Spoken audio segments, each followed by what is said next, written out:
Blockbuster, my good friend, what's a crack-a-lackin' with you? Is it all going good? Is it all going sound? Is it a crack-a-90 on this fine Wednesday? Just doing a few of the initial setup pieces before we continue forward. But all the same, it must be asked, what's a crack-a-lackin'? Ducky, ducky, quack, quack, what's the same with you? Any news, my friend?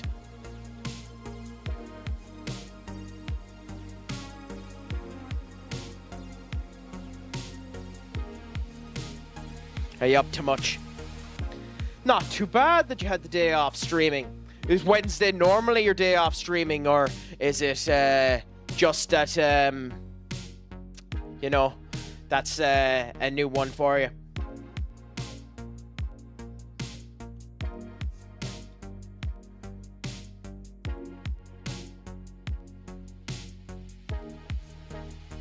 As in, like, just got real interview in Ireland, say. So I'm guessing you're going to Real Madrid. Is it Duck? As soon as the advertisements end up finishing up for the pre-roll, we'll end up starting properly, by the way. Just for those of you on Twitch.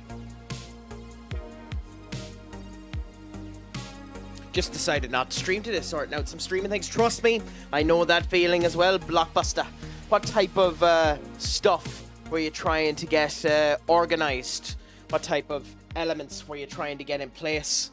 I've been adding a couple of things as well, like a couple of additions that end up flowing better into the vertical streams as well, just to add a wee bit of spice to them. In general, trying to end up doing a bit more like that as well. I don't have stream elements used for my alerts. Most of my alerts now are done with just base Twitch.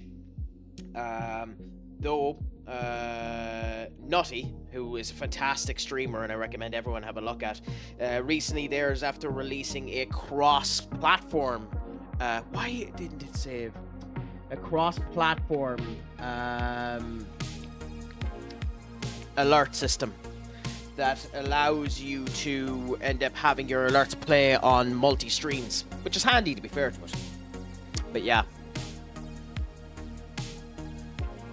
What type of alerts are you setting up? I still need to do some customization on mine. That's still not working, Duck. Thank you so much for continuing to do it.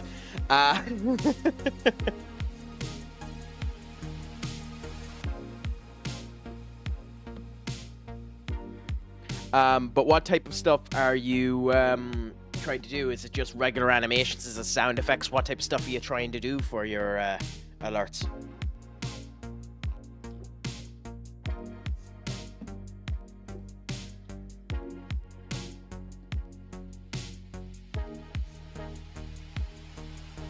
Anyways,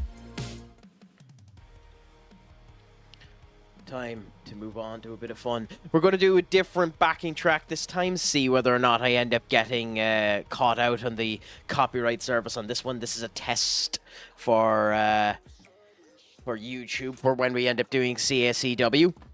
So that'll be a nice bit of crack for us. And the last thing we end up doing is we go live on TikTok because they have the attention span of a goldfish. And we know for a fact that if we went live beforehand, nothing would end up working. So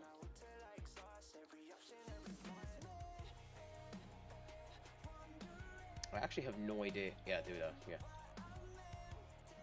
Then that's there. And we need to change that again.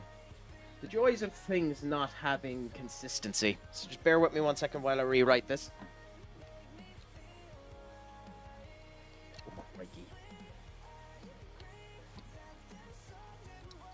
The joys of a little bit of fun like this.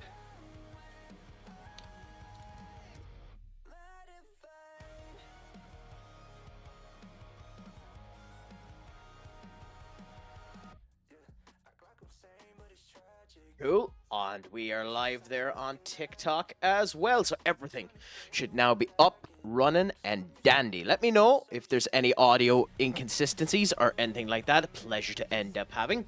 And the question must be asked, how is everyone's day today? Is your Wednesday treating you good? Did any of you end up at 1:45 today watching that absolute disgrace of a display that was United attempting to end up do football? That 1-0 loss versus the All-Stars. It was interesting, I'll tell you that, more than anything else.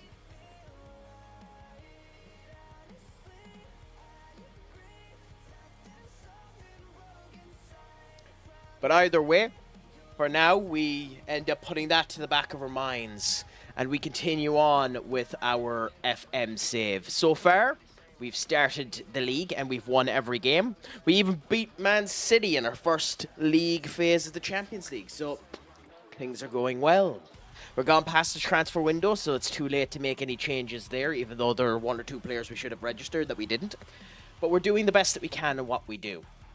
Anyway, guess how much my goal difference is after 19 games in Ireland. If a man was to guess, with the level of domination you have in your particular save, Senior Ducky Poo, I would assume that you're probably 30 goals above your competition, are you?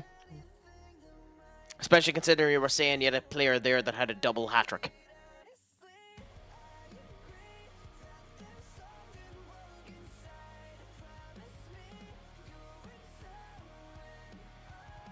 My audio should be working okay. Is there kind of a repetition in my audio, or is it working okay?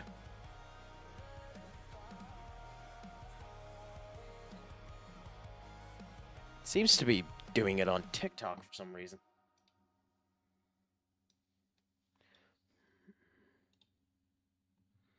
That is insanely annoying. Bear with me 1 second.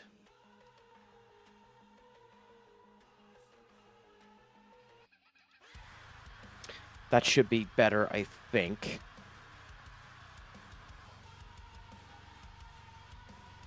It's still off, but I'll figure it out in the future. Sorry about that if it is a bit off. Skull, my friend, what's a crack a lacking with you? Is it all going good? How the hell is your goal... Like, how is it 105?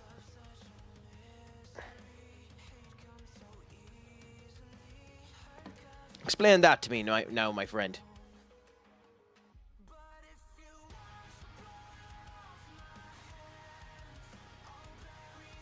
How did you manage to get a goal difference that high?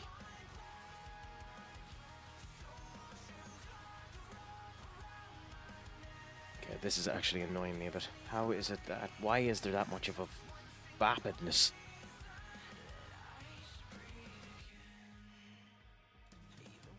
It literally sounds like I'm doing the audio.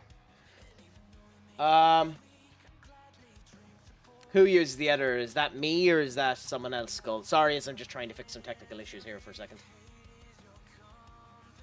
It wasn't like this the other day.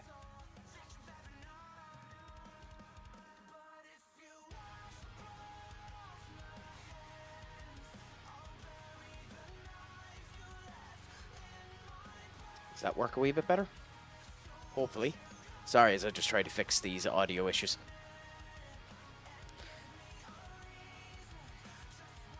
I hope that's better anyway. Not really much I can do about it. Anyways.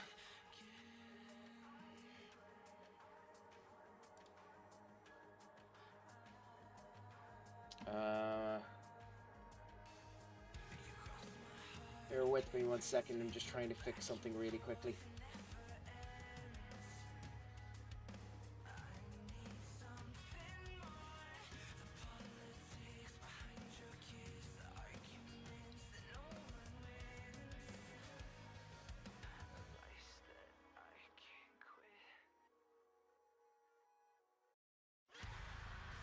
No, I haven't a clue what the problem is, Skull. You'll have to explain it to me. 107 goals, just conceded 2, won all 19. How? What type of bloody tactic are you doing that ends up doing that?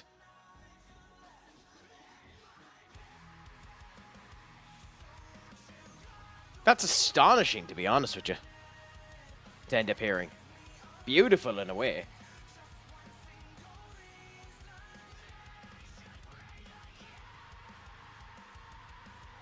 Yeah, so.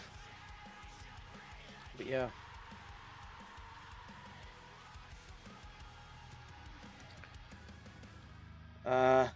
General chat.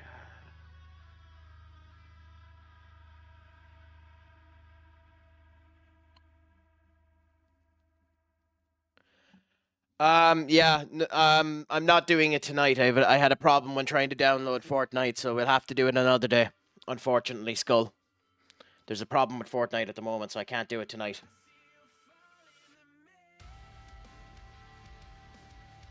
This audio is actually really bothering me. Why is it like that? It's fine here, right? Yeah, so it's fine here. Why is it? Sorry, I'm just trying to figure this out. Does this end up working now?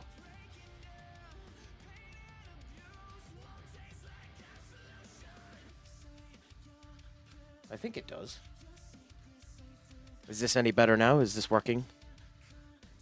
Just bear with me now as I try and solve this.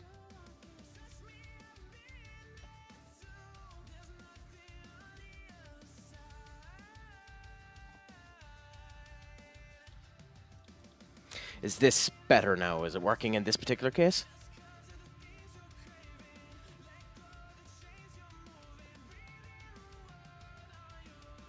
Yeah, I think this is working. I think this ends up having it up now. I think we have the audio issues resolved for TikTok, so all should be sound now.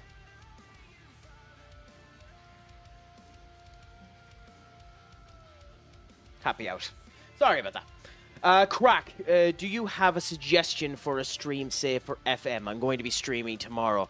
I suppose at the moment, maybe take the United team, use Amaranth system, and not be shit. But no, in general, what do I end up recommending you end up doing? Well, it depends on what you want to do.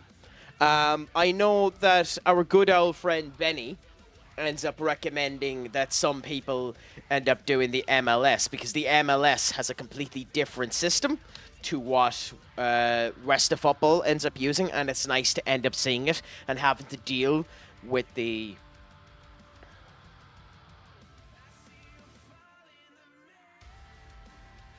so you could end up trying that. For any of you that end up wanting to end up trying the MLS, this is a good video to go and see. The man himself ended up creating it, our dear friend of the stream, Senior Benny. Highly recommend it. I mean, obviously, a Skull recommended there. There is the Journeyman save that you can end up doing. Another option is just start without badges and see where you go. And give yourself a length of time objective. I know some people like doing a director football save, which is you end up putting yourself in charge there. Put the manager that you end up trying to hire as your assistant manager, and you end up being the director of football and sign stuff for them. An alternative one is you can only use the under-21s, you know? Of course, that's another option as well. Bottom to top, you know? Top to bottom, duck. That means you're going from first all the way down to 20th. Which would be funny, but it literally would just be you trying to lose every game. Which, to be honest, actually sounds hard enough as well.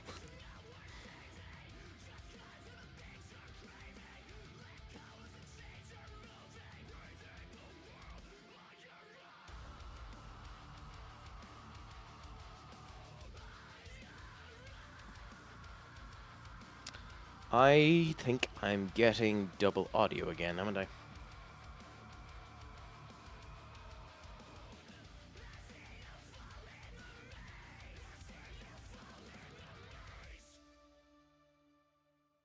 No, thankfully not. Black Hole Halo, how are you, my friend? How is life treating you on this fine Wednesday? Have you gotten up to any crack? Is it all going good? How is life treating you now? I'm doing, I'm still reflecting on that question. But no, in general, it's been a good old day. All has been going sound enough. If you were in any ways a United fan, you want to cry and bury your head into the sand. But in general, it's been good. I'm happy to be on with all of you fine people. But bigger question is, how are you? What have you been up to? Is your crack been 90 for the day? Pleasure to have you in. Are you much of an FM fan yourself, my friend? Thank you for joining the attack with us. I'm the opposite of a United fan, but the ASEAN All-Star Game result is incredible. So, who are you a fan of, considering you're the opposite of a United fan? Because that could end up meaning anything with the current state of affairs with football nowadays. It was a horrible display, though. And it was shocking. Liverpool. Not too bad. I mean, fair play to ye. I think it needs to be said by every single person, especially considering it hasn't been stated. That arsehole who ended up running through your parade deserves capital punishment. But I'm glad that there wasn't any major injuries at it. But congratulations to ye. You finally, after all of these times, equaled us in terms of Premier League titles. And hopefully now it takes you 20 years to win another one.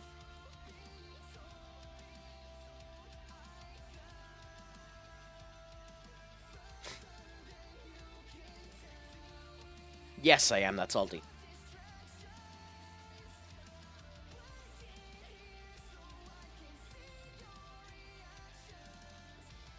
But welcome in, my friend. At one point in time, I was the manager of Liverpool here, so I don't throw any dispersions or any negativity around to any of this, so it is a pleasure to have you in.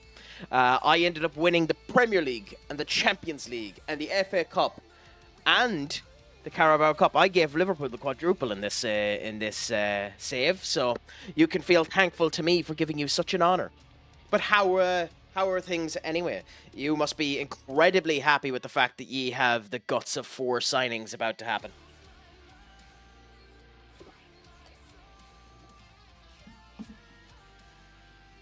I mean, the fact that you said Oldham is fantastic, by the way. 33 days until you start your new job, Skull. That's amazing to hear, and I hope you enjoy it as best as you can.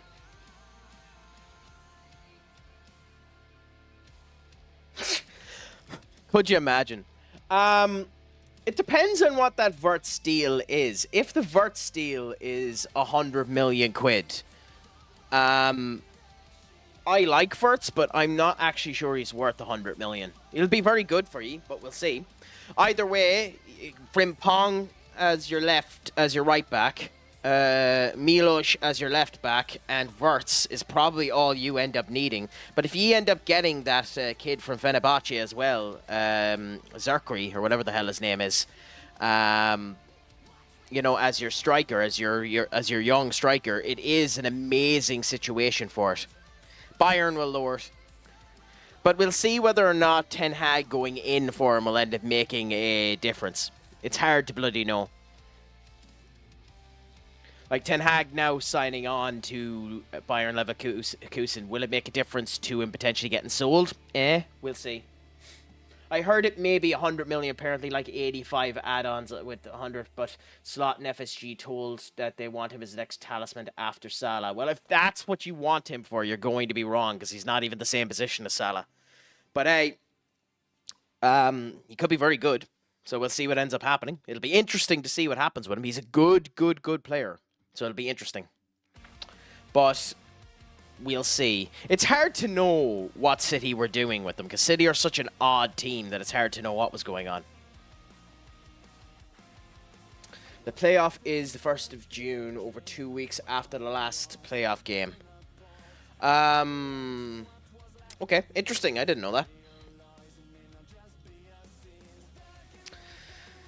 He will suit the Prem. He has enough aggression in order to do that. My biggest problem is that people will expect him to come with a wee bit more fire and piss and vinegar, and he might end up having the problem of he'll need his wheels to spin a bit before he goes off with the amazing amount of power. The big problem I have with the amount of business Liverpool is doing is it could unsettle them. They need it, mind you, because you've an old enough team, so you do need it. But will it upset the balance you have at the moment? Hopefully not, but we'll see.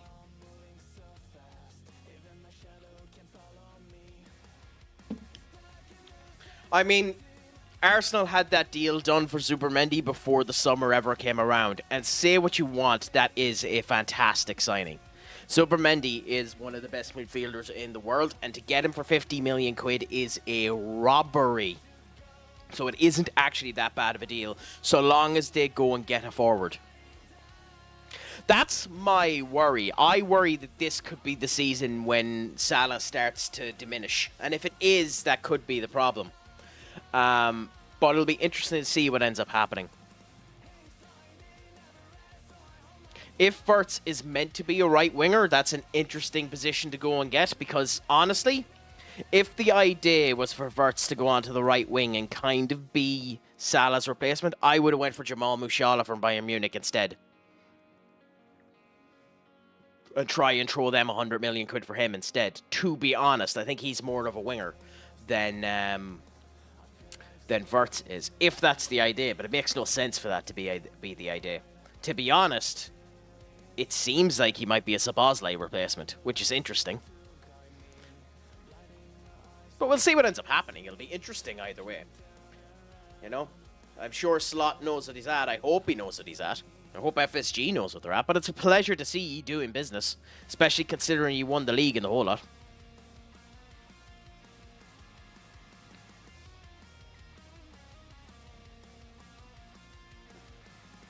We'll see, so if that ends up working. It's one of those situations of, I know he can play all three positions, but so can Bruno, you know? And you don't want Bruno playing in all three positions. It's one of those situations of you don't want to purchase a player to be a jack of all trades. You want to put them exactly where they're going to go and be happy then, you know?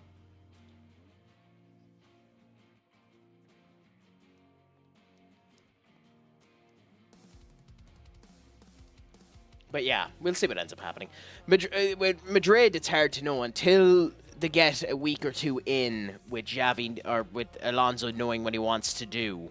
We won't know what they end up going in for, but that'll be interesting. Hell, be like Foden for England, out of his depth on the wing. Oh, but I mean, Philip Foden is an interesting kettle of fish because it's hard to know if he was ever really good or if it was just a situation that the City team around him was pulling him up.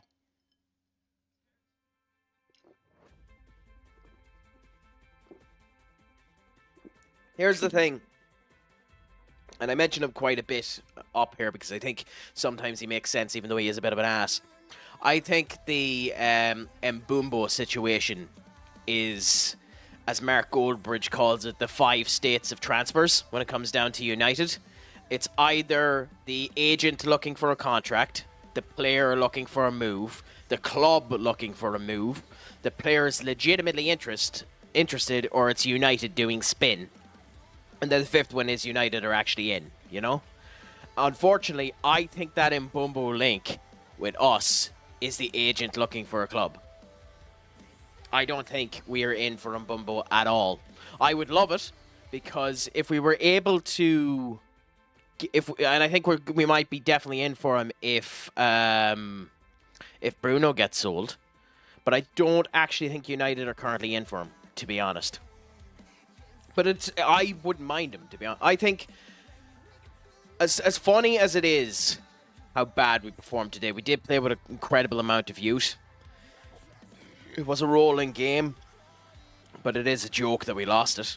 I'm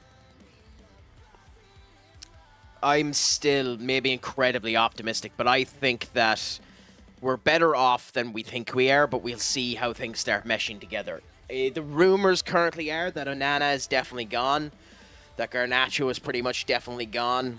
We'll know about Bruno in the next 2 days. I don't know what to think about Cunha. I like his attitude. I don't like his position. I like the CAMs.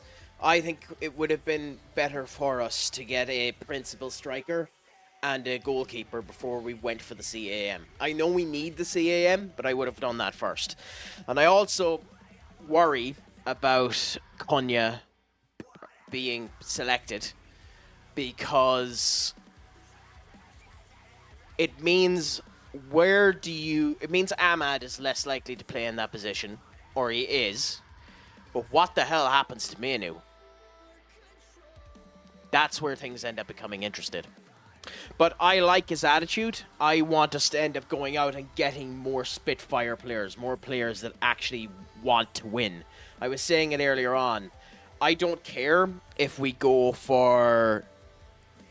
if we're in 10th next season, so long as every player we have wants to be first. Now, obviously I do, but you get what I mean. When you want to be first, when you have that fire to be first, it helps you continue to go stronger and better and actually continue at it and try your best that way, if you get me. So, I mentioned this before. Statistically at the moment...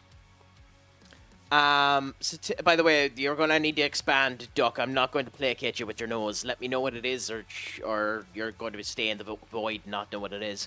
Statistically, at the moment, Delap is better than Hoyland. But I have mentioned this multiple times here. I think there's a player in Hoyland. I think he's a player that's shattered confidence-wise. And I think he's a player that the squad is ignoring. If you notice it, Garnacho outright refuses in every single situation that he can to pass to him. And then you have the English media going into him as well as the fan base going in on him as well. I think he is 3 games in a row of scoring before he ends up becoming good. But I think a loan would end up actually helping him out incredibly. Problem with that is we need 2 strikers, and I think Obi's going on loan. So if we end up purchasing Delap, it'll be swapping between the 2 of them. Now, maybe proper competition will end up helping him, but we'll see what ends up happening. I like Hoyland. So we'll see what ends up happening. But to be honest, I think the die is already cast there because the fan base are not going to accept him. They're not going to be nice to him, and I think that he might already be done. I think there's a significant chance, especially with the interest coming in from Inter Milan, Juventus, AC Milan. I think the die is already cast on him, and he'll be sold for 40 million this summer. Much to my annoyance, because I genuinely do think there's a player there, but I think he's going to be sold for 40 million. And I think in 3 or 5 years, himself and Garnacho will be very good players. Garnacho, if he can bulk up, Hoyland as soon as he gets confidence. Same thing with, I said the same thing about Anthony. I've always liked Anthony as a player. I just thought the media on him than the players themselves. The media slaughtered him to bits. And even though I know we're going to sell him, I actually wouldn't mind if he came back and tried to be the fullback that we needed to. He's going to get slaughtered by the media every chance he gets, but I wouldn't mind it if he came back and he played well.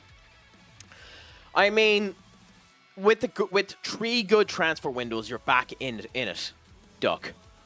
And the other thing about it, too, is it's complete, and this is not me stating that we're going to... By the way, Real Betis is 1-0 up at halftime versus Chelsea. That's amazing. The other thing about it, too, is that anything can end up happening. You could have a Leicester City. We could come back with a bounce and end up winning next season. That's not going to happen, but I'm just saying. Anything can happen in the world of football. Realistically, you need to get at least 3 windows in supporting the manager and him getting his play style down properly. So can they make it for that 150-year anniversary in 3 years' time? Probably not. Can we win the league in the 2028, 2029 season? Probably not. But that's what they want to go for. So we'll see. Basically, we'll see. Like, My big problem with Hoyland, and I'll bring it back up because I explained it there yesterday. My massive problem with Hoyland is this. So give me 1 second now.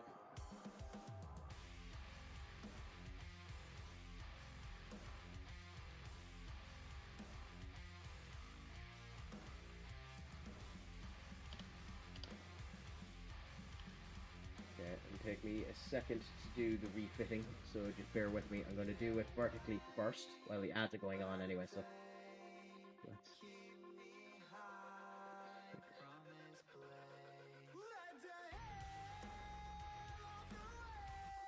Just bear with me while I do this.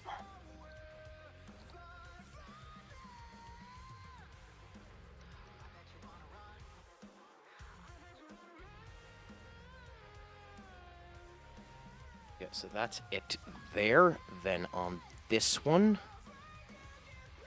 I go to that, and I go to this.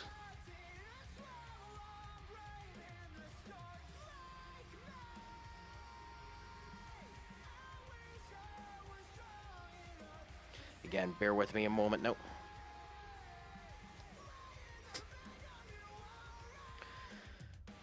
Okay, so that is there.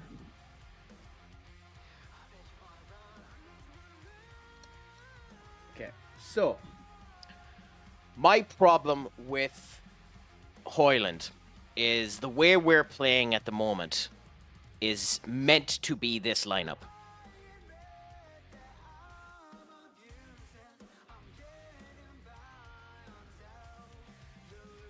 It's meant to be this lineup, okay? That's meant to be the lineup we end up having, black.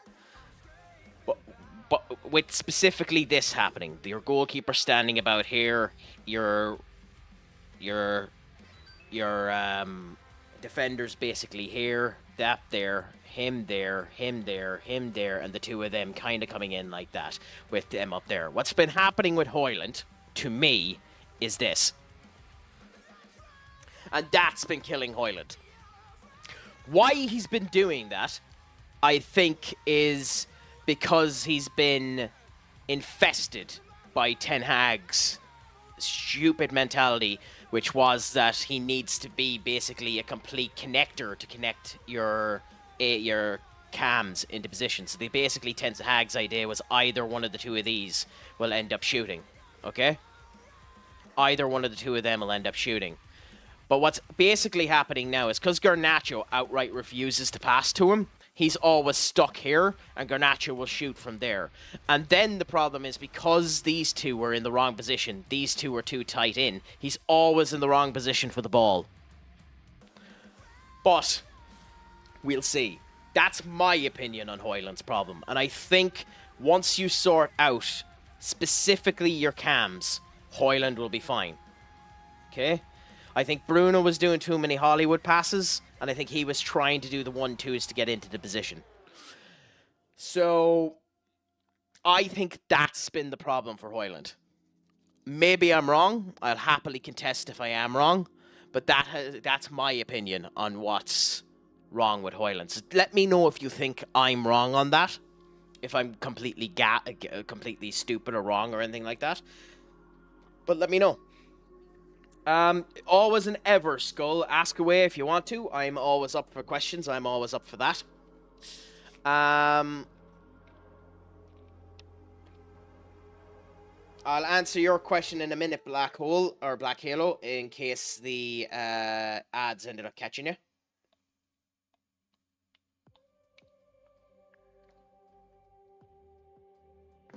So the ads are finished up there. Here's the thing with Crystal Palace winning the FA Cup. Crystal Palace win the FA Cup now ends up meaning that there are 10 teams in Europe. That will come back to bite the likes of United in the arse next season because there's going to be too many people in Europe. And because there'll be too many people in Europe, there's a chance that the coefficient won't be there next season. And only the top 4 instead of the top 5 will get into Europe. So in that way, I hate it. However, I like Crystal Palace. Crystal Palace was the first team I went with when it came down to my story, which is this, by the way. So I like Crystal Palace. They have a bit of a place in my heart. My other problem with Crystal Palace is I think they're going to get nuked. I think there's a really good chance Mateta will end up leaving. Because if Arsenal can't get Gyökeres, can't get Osimhen, or can't get Vlahovic, I think they might go and take him. I think Eze will probably end up leaving, and it wouldn't shock me if Adam Wharton went to either United or City. So I think they're going to get ripped asunder in terms of their actual team. So the big thing with Palace is, can they keep their team? If they can keep their team, chef's kiss, happy out, but I think they're going to get ripped asunder. Anyway, Skull, you can indeed ask that question. The Højlund problem is exactly the same as Liverpool. Our centre striker always seems to end up in the midfield at left back. Yeah, that's what I mean. That's what's happening with Højlund. He's basically becoming a cam instead of a striker. And it made no sense to me. Like, during the game versus West Ham, Mount was up further than Højlund was, which pissed me off consistently, but what can you do? Did my first one-on-one as a coach today. Up. Hold on. Hold on. Up. I mean this with every part of my heart. Congratulations to you for that. I am so happy for you. But I think this is deserving because... actually, no, that's really mean. Do I do it? Do I do it? That's really mean. I mean... We'll do both. We'll do this. So I think this might end up happening to you.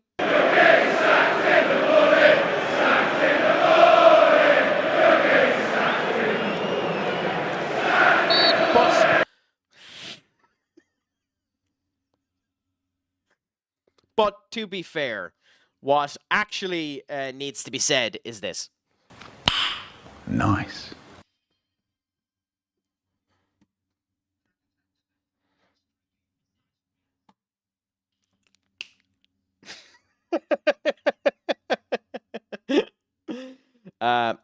And of course, I considering I've already screwed myself.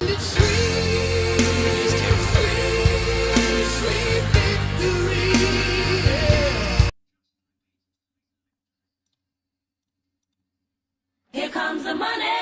Here we go. Why not Money be a talk. complete nutter Here fool comes while the you're at it? money. Anyway.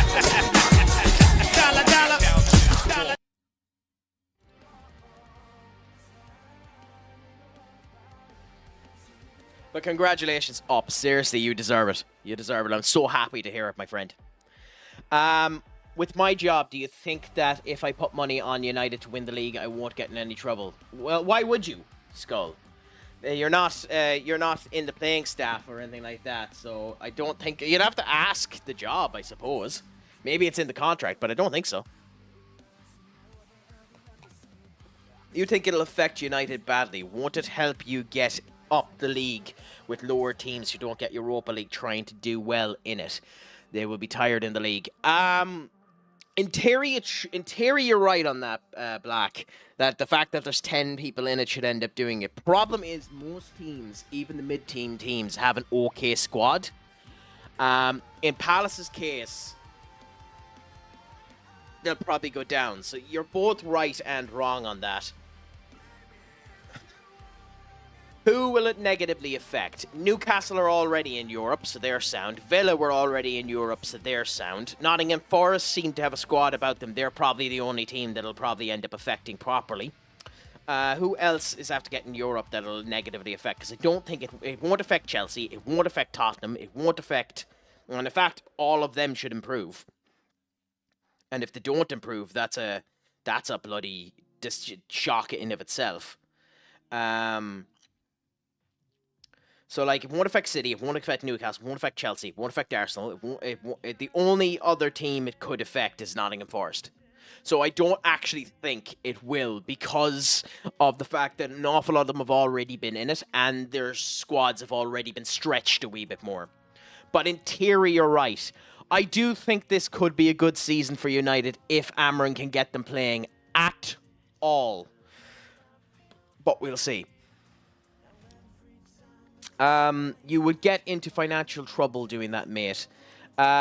Which bit? Sorry, I'm talking a wee bit too much, so I'm not 100% sure which bit you mean by the financial trouble, so just let me know. Was a goalkeeper 1-to-1? Very fun. Did you teach them the basics? Did you make sure that they're not Onana and actually, jump off their line with a wee bit of gusto? How do you find goalkeeping 1-on-1? It's not the easiest thing to do. I mean, I'd still ask Skull just in case, but yeah. I'm a bit preoccupied. No bother. Playing FM Duck. The Duck is always playing FM. Skull asked if he would get into trouble if he bet on Manchester United to win the league. Well, I mean, you'd probably make a good money on it, to be honest, if you ended up getting away with it. But yeah, it is funny, I suppose. Forest and the fact Europa is 10 times worse to play in than the Champions League. Again, we'll see. Bit of everything, really. Low, medium dives, one-on-one, distribution, goalkeeping wars. Well, happy out. That's what you want to end up having, a good bit of fire, a good bit of spit, and a good bit of hunger. Did they at least have that when you were going through it with them? Because that's what you want to end up seeing.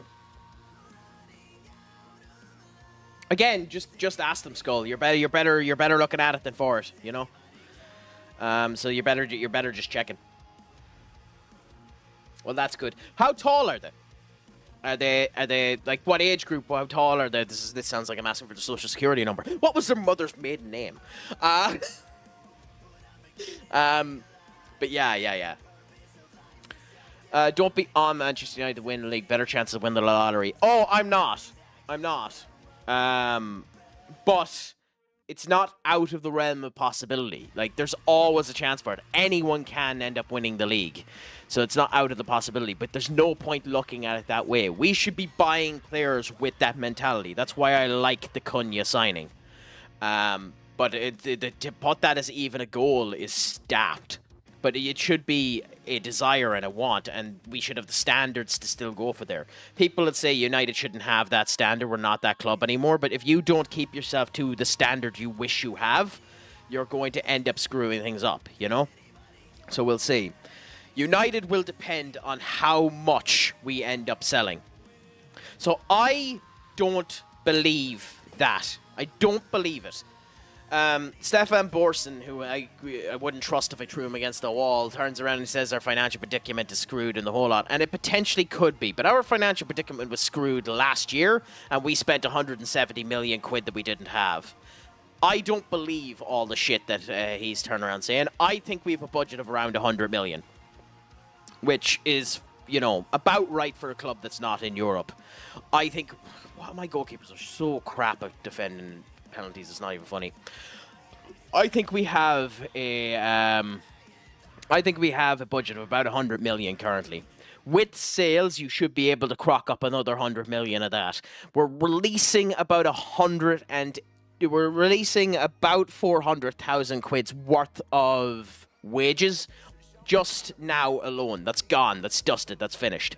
That's just gone with the 4 players that are getting released free. Lindelof, Eriksson, Johnny Evans. That's just about 400k gotten there, in wages.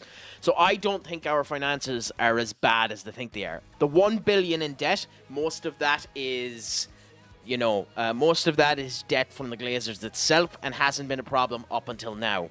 So we'll see. We'll see what ends up happening. I think we're in a better financial situation than the story tells.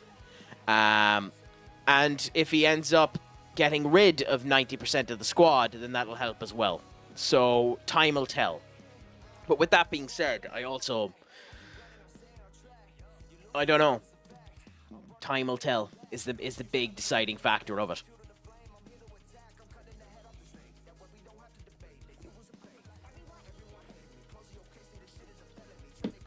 Are we going to draw this fucking game?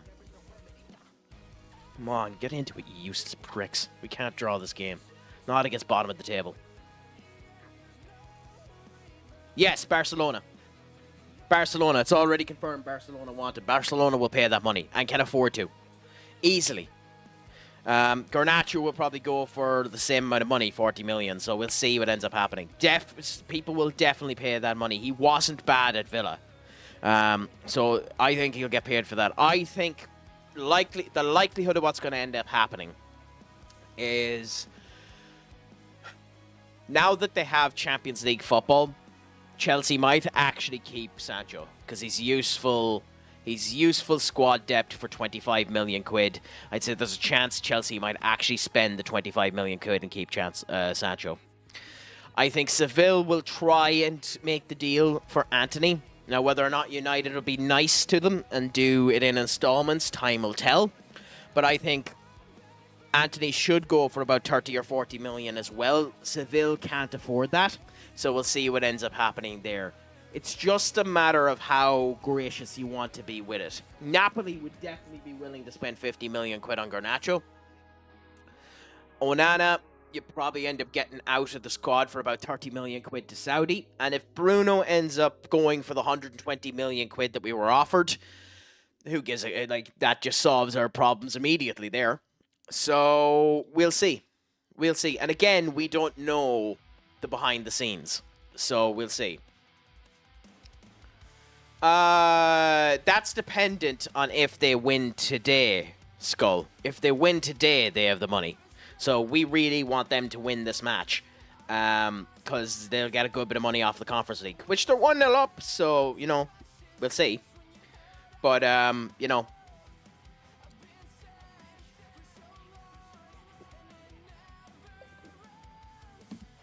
But again, that's only if Chelsea end up taking him. I don't think we get 25 million for Sancho. And by the way, your numbers are wrong. Yeah, go on up. What's the major issue? There's no way that would bring it up to 335 million.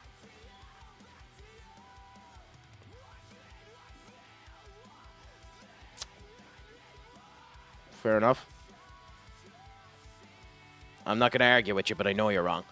TNT is the home of FA Cup next season. That's utter bollocks. And they lost Rio Ferdinand, so the heart of TNT is gone as well up.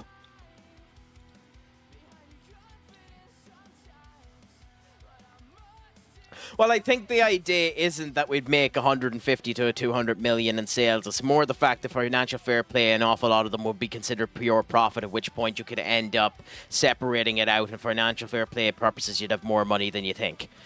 But again, just the sale of Bruno would end up giving you 120 million in sales if that ended up happening. Garnacho is 50. Rashford is 40. Sancho is 25. You know, Onana could be 30. So it's possible. It's unlikely, but it's possible to make up them sales. And we also don't have to be spending major money if you can find the deals. And the scouting department has been doing good. We're not getting 60 for Sancho or for Garnacho. We're not doing it.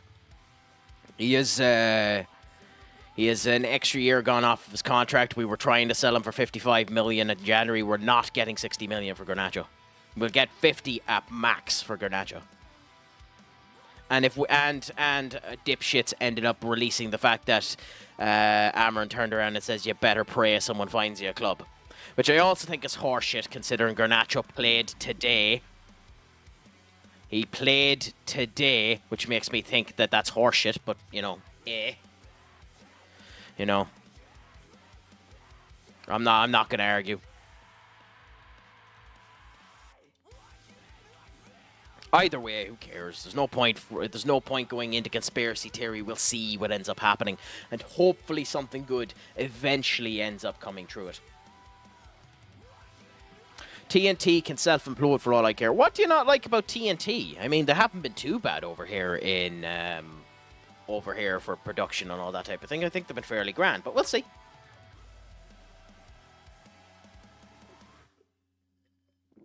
I do in a bit because he's done it at Sporting, and that's the only reason I believe it.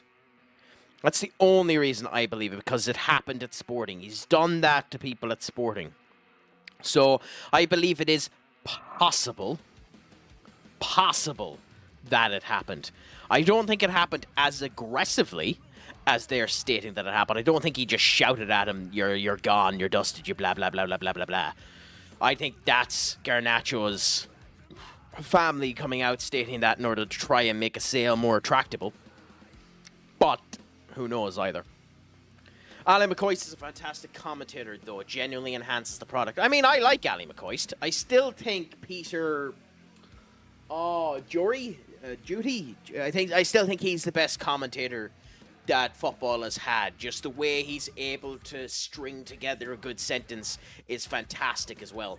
I don't know what it is, Black. What is the name of Everton's new stadium? By the way, would you prefer to be called Halo or Black? I'd probably still call you Black, but just so I know for myself. Got myself a tactic which absolutely banging currently. Not sure it's my set pieces, but I'm dominating. Well, that's good to end up having. Mine is fairly good. So I won the league with Liverpool with this particular tactic here. It relied very much on the left backs being great.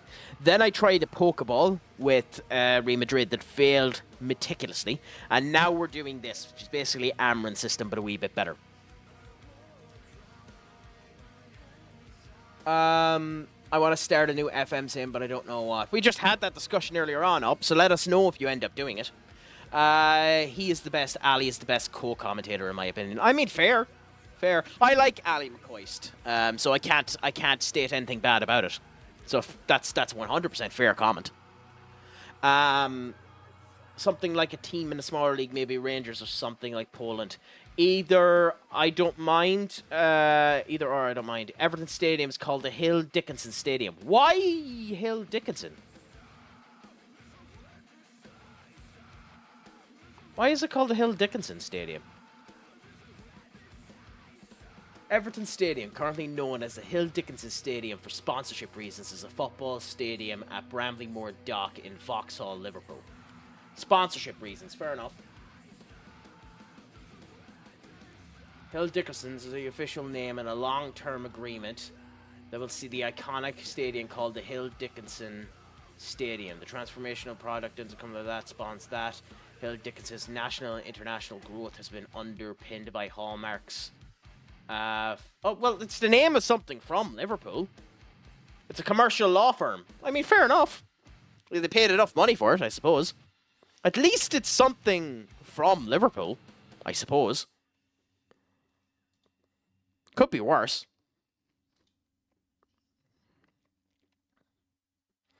I thought it was Bramley-Moore Docks. I mean, that's where it's from, Bramley-Moore Docks. But they announced there on the 15th of May that it ended up for sponsorship reasons. Going to that. From what I heard, an insurance company paid for it and named it that. Maybe. I can't comment. I don't know. I mean, the plan at some point was for it to continue, Skull. It's just we weren't able to get everyone together, so I'm still waiting for them to come back to me and tell me whether or not it's coming back. I think it might be done, though, unfortunately. So who knows, maybe in time.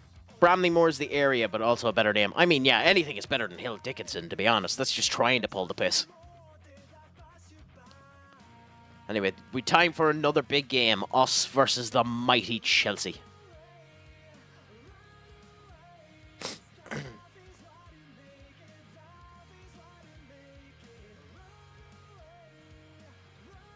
Also, I like Hines, but we do need to get rid of him. Okay, so we have our proper back line in place here. We'll swap Ugarte with Eduardo Camavinga. Morgan with Jude Bellingham. Vinicius Jr. will still be on. We'll have Ricardo Melide there, so Pablo replaced with Ricardo. And the Stefan with Birmingham. Then Laffy we will replace with Correa, and then we'll put Ardguller there. Vinicius there. We will do this, and then do this, and then do that, and we will go with Marco again and hope that he does well. Nope. Up. You have a PC? No. I was going to buy one, but then didn't after the game was delayed for the first time. I found a new favorite game of mine, Crack. Let me know. Let me know what it is on the Xbox Series X. What's your new favorite game up? On Google Flights. What? Go on Google Flights and view ludicrously cheap return flights. Genuinely some unreal deals. Okay.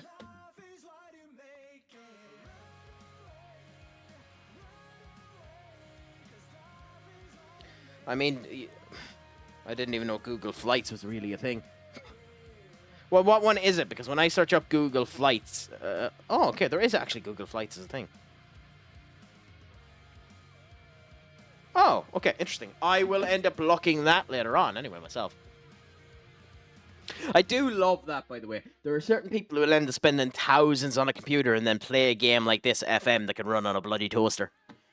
Nothing, absolutely nothing wrong with that. Buy and play what you want with what you want, but it is really funny that people end up doing that. I mean, I joke, technically that's what I'm doing.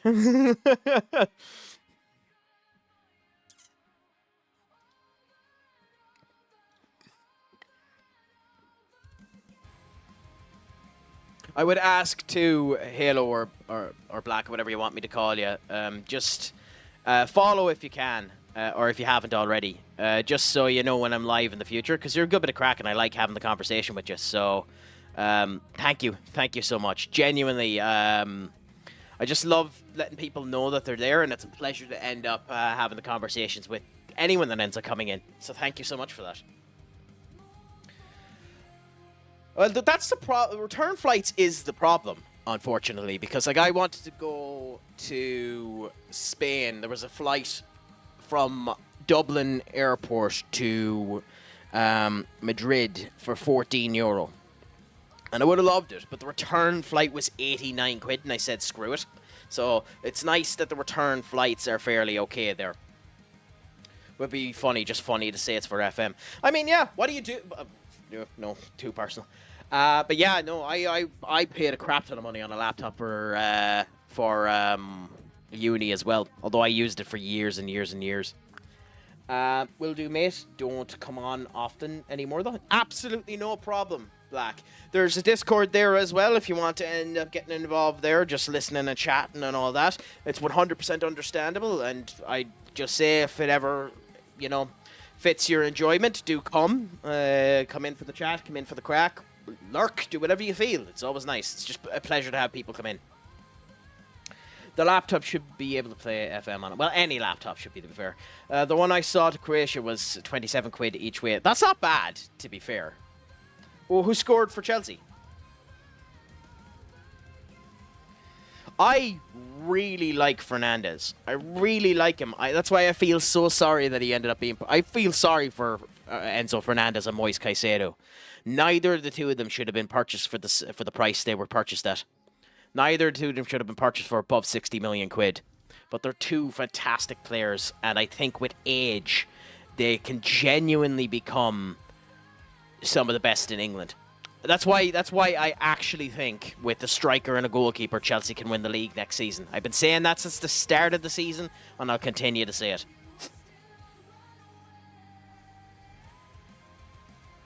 Why the... I mean, everyone ends up doing it. Like, even Garnacho ended up doing. Garnacho looks like he just ended up being bloody Dove and bleach. To each their own when it comes down to hair. It's something I've never done. I've always wanted to do it, but I've never actually dyed my hair.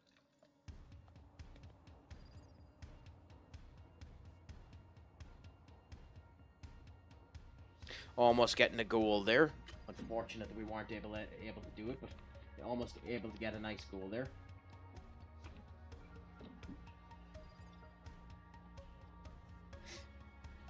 Levi Colwell is on the pitch, as is Jadon Sancho. So there's currently now 2 United players playing in the final at the moment.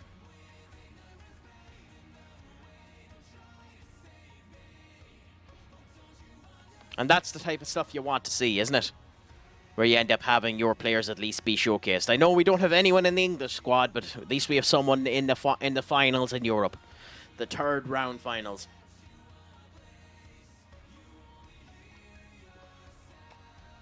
I'm lucky. I haven't gotten to the point yet where I'm starting to end up going grey. Yeah. Although, to be honest, one of the annoying things is because of my accent that I ended up having a couple of years ago, I can't really go bald because of the big ass scar. So that's going to be really annoying if I start losing my hair, because I definitely be one of those people when I start to lose my hair, I'm just going to chop it off and go bald. But That's going to be annoying when that ends up happening, because I'm going to be going around like the angriest man known to life, which will be really funny when that happens. But that's future Crack's problem.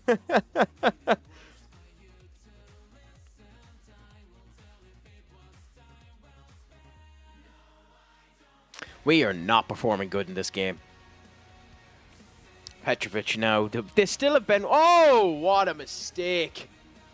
What a mistake.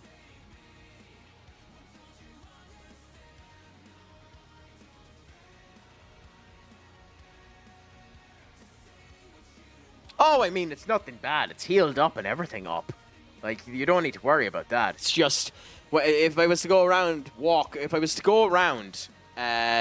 looking like that, you know, people would end up being a bit scared and the whole lot. Not that I give a shit. Genuinely might end up considering getting a tattoo over it, but like, you know yourself.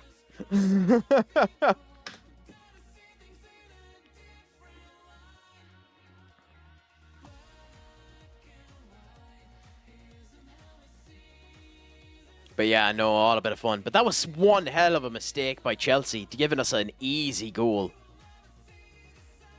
That's the second game in a row where that's happened. Last time, Bellingham ended up getting the goal. This time, it was Ard Guller. Like, look at this goal again. Petrovic out there to Badiashile. Badiashile with a horrible pass and straight in. To be honest, I'd probably end up getting some element of the Keyblade from Kingdom Hearts, because, you know, it has the kind of T junction on it, and you'd be able to make a somewhat nice Keyblade out of it. But that'd be a pain in the arse getting your head done. I also don't really like head tattoos, you know. So that'd be the other thing about it. It's annoying that it's in the head, but, you know. Yeah, yeah. Okay, so we pause now for the advertisements, and then we end up going down there. A head tattoo or an arm tattoo from Harry Potter? Because Harry Potter tattoos in general, like, there are a load of really cool tattoos. Like, I'm a massive fan of Pokemon and stuff like that, and some of the tattoos you see from them are simply divine. Like, as you see with me, I have that tattoo that I ended up getting in Thailand. I have the skull from Overlord. Yeah. Angles are horrible. I have the skull from Overlord, and then when I ended up cracking my head, I have this bit of text which says, "Death can have me when she earns me." You know, Up, you are a gargantuan tease. 2-1, but to who? To whom? To whom, I say?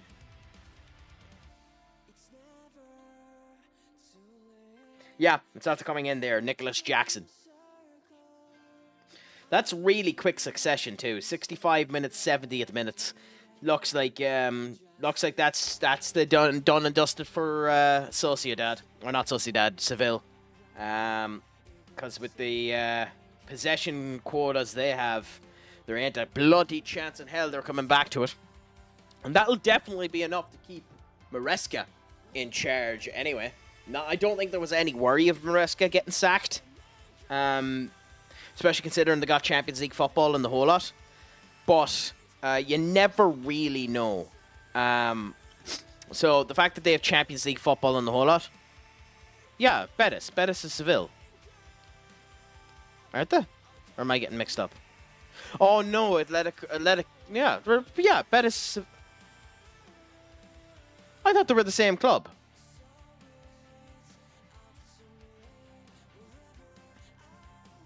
Oh, okay, my apologies. I always thought they were the same. Oh, no, they're in Seville. Real Betis is in Seville. That's where it is.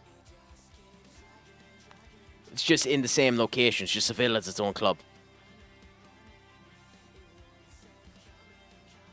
Sorry, I always get that mixed up. Because people always mention that he went to Seville. So, you know, that's where I get mixed up on it. So my apologies on that one.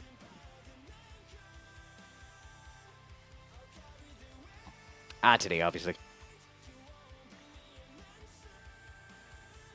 But yeah, Betis anyway.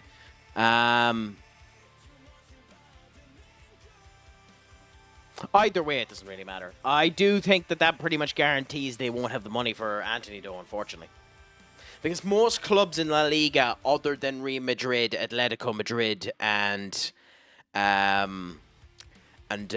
Barcelona, typically aren't able to spend over 20 million quid due to the way that the finances trickle down in that league. By the way, brilliant way to start the half.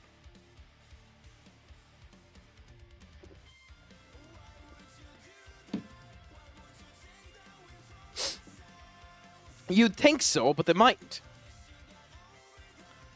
And are they guaranteed Europa League? Because they're 6th in their league, aren't they?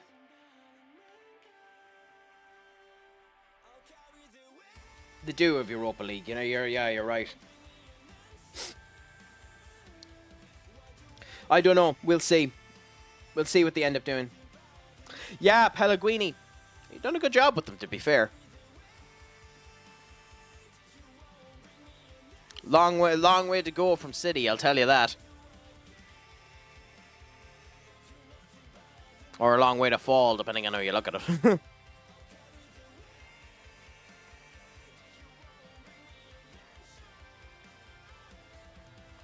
No bother. Black, it's a pleasure to have you back.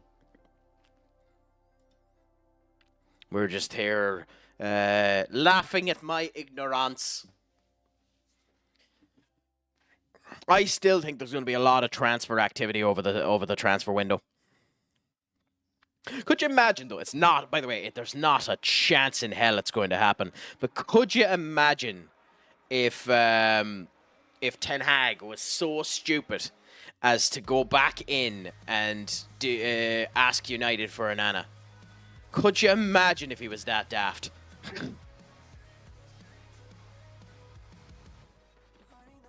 I mean, he'd actually do well. He'd actually do well with Leverkusen, to be honest. But at the same point in time, it would be the height of bad optics for Ten Hag if he did it. I mean, it'd be good for us, but it'd be the height of bad optics.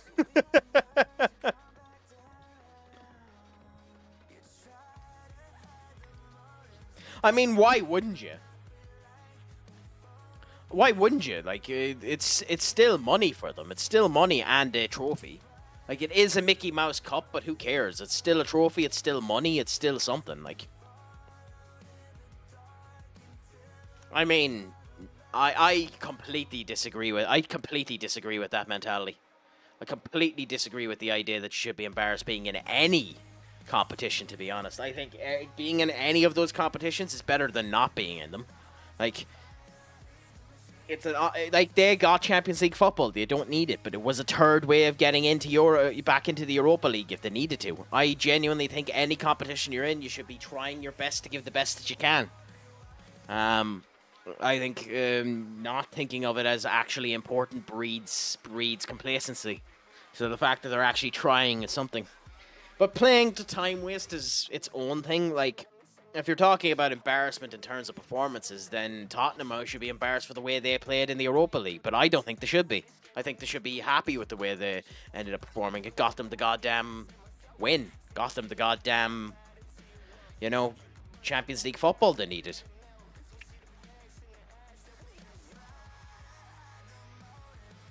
Actually, I think...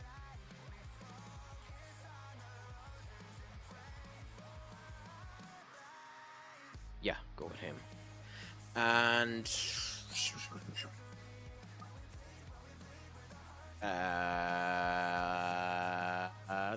not taking the risk. We'll do that. Oh, never mind, we won't.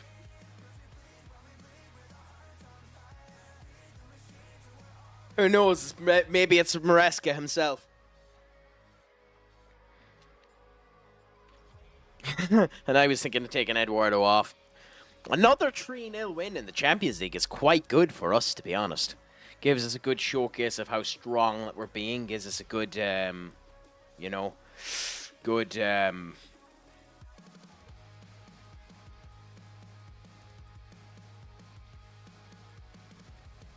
display of what we can end up doing in the whole lot. Of the haircuts. Maybe, I suppose. How's Sancho look? I'm not watching the game, by the way, so the genuine question, how's Sancho been looking since he came on? Has he been okay for Chelsea? Has he made any differences? I mean, since he came on, they've scored 2 goals, so maybe he's been somewhat helpful to them.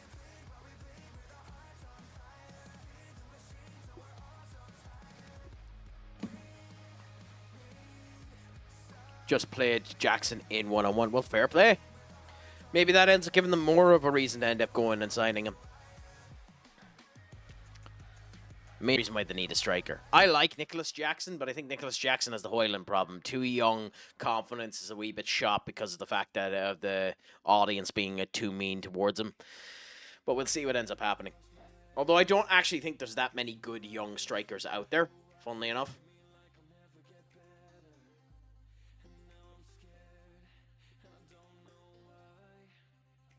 That is simply dreadful goal to let in.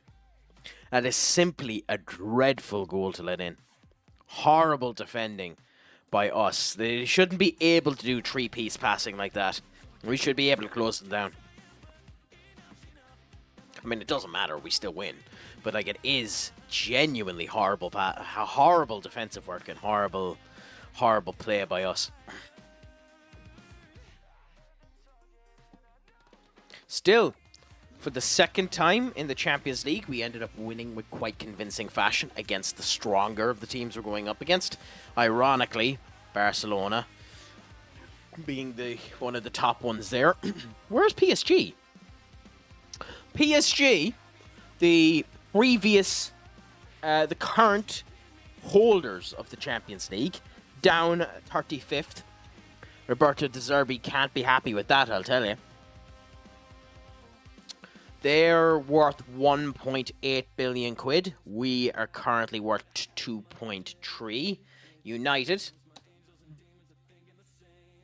God damn it. Man United are worth 1.27 million. Which, by the way, if you want to end up laughing, Black, here's a showcase of fun for you. United's current manager is goddamn Michael Carrick. He's better than the cockroach they had before, who was Tony Mulberry, who somehow managed to survive 6 years and 66 days. God damn it, I didn't realize how long he had lasted. I need to stop calling him the cockroach and start calling him the devil. Holy crap.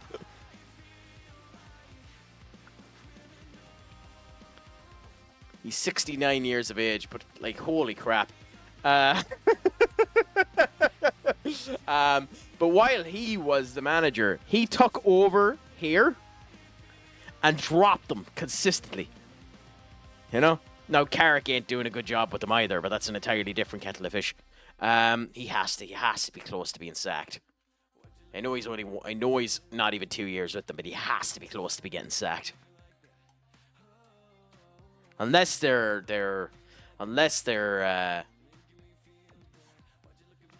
really? Holy crap. Really? Let's go down and look. That's insane.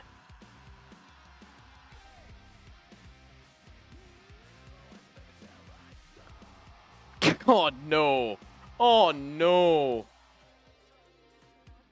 Taking it, Nick Cox wasn't an intern twice. I mean, he was, actually, yeah. Yeah, funnily enough. But look at this. Untouchable Danny Crowley in Fulham. But untouchable for Aston Villa is bloody Gareth Southgate. Fulham are first. What's going on in the Premier League? Who have Fulham faced? Brighton? Burnley? Oh, that makes more sense. That makes more sense. They haven't faced anyone good yet.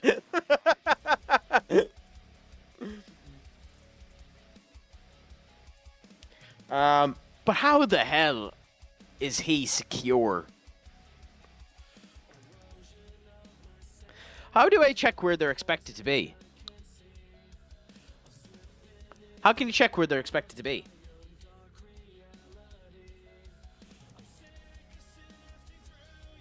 Yeah, no, I'm on them.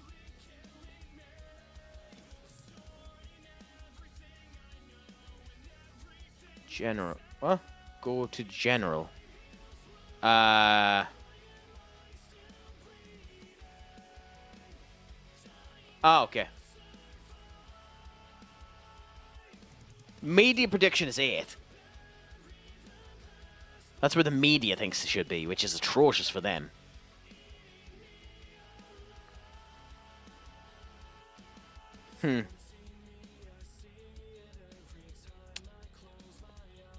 I mean, yeah. I mean, they're in their predictions, but still, we'll see. Anyway, keep an eye on it later on. As for yourselves, Liverpool still have the manager. Oh no, they don't. Oh no, they do. Mauricio Pochettino ended up.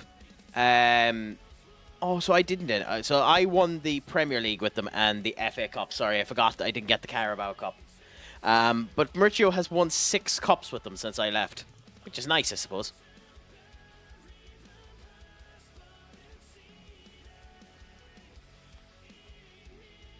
FA Cup winners, Carabao Cup winners, so they won the double. Then FA Cup and Carabao. So 2 years in a row they'd done the double. So they're back-to-back winners of the FA Cup and Carabao Cup. That's interesting. So you have a chance to do something incredible now. You have the chance to do, in this save, you have the chance to do a triple back-to-back double.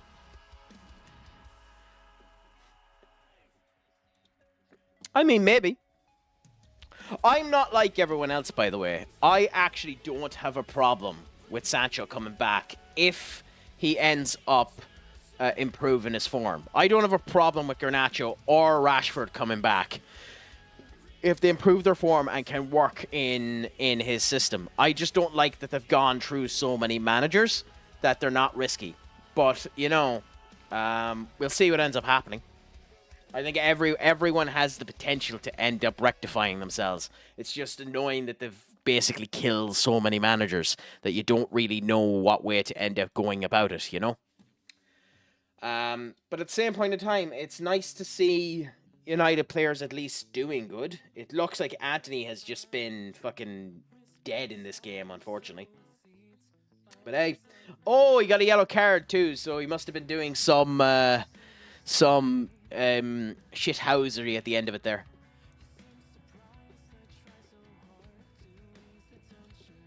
The fact that doesn't have the work rate and it's with Rashford is work rate.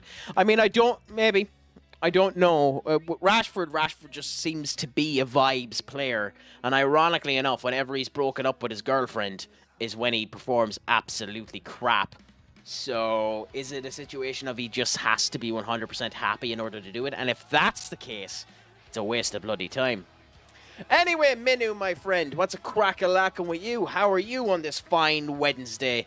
I, my masochistic self, am here just enjoying my FM save after United performed absolutely shocking today. But who expected anything differently, unfortunately. But how are you doing today? I'd say you're chuffed at the Martin Zubamendi pretty much confirmation that's coming out there today for ye. But in general, what's a crack-a-lacka with you, my friend? Good signing for you. Still think you need a striker, but good signing for you. Oh. I mean, look, it was a rotation game. So every 20, 30 minutes, players are being rotated off of it. But, like, that pre-season is a joke. Like, those 2 games for 8 million quid are a joke. What's even more annoying about it is they went on an open-top bus, which is a regular tourist thing. But because it's United and so many people love them, there's a load of people who came out. So it looked like they were doing an open-top celebration, which is embarrassing beyond belief. But...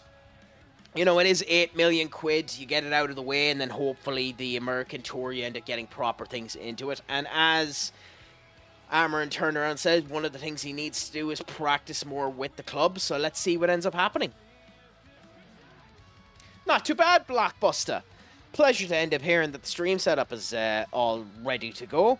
Have you decided what you're going to end up doing in your FM save tomorrow?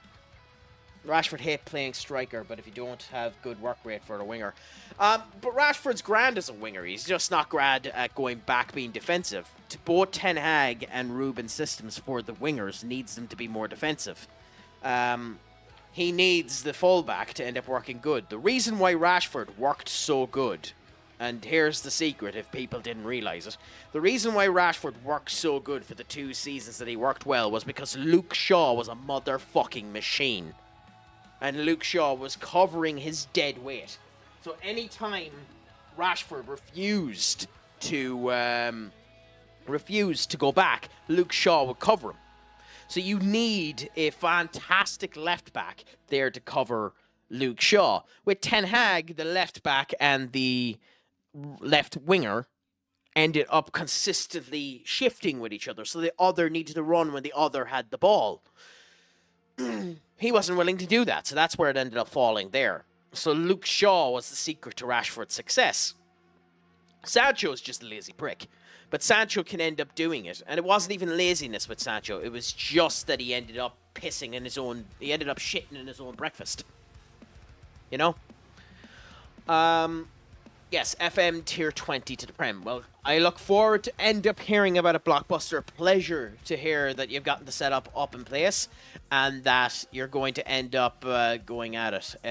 Post it in the Discord when it ends up happening, and if I get a chance, I might end up having a gawk at it. I'm good, man. Buried in paperwork to figure out how to get my car home. Fun!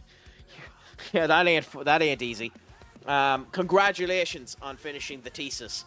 And I suppose the only thing that can be said for finishing the thesis and being able to hand it in is this.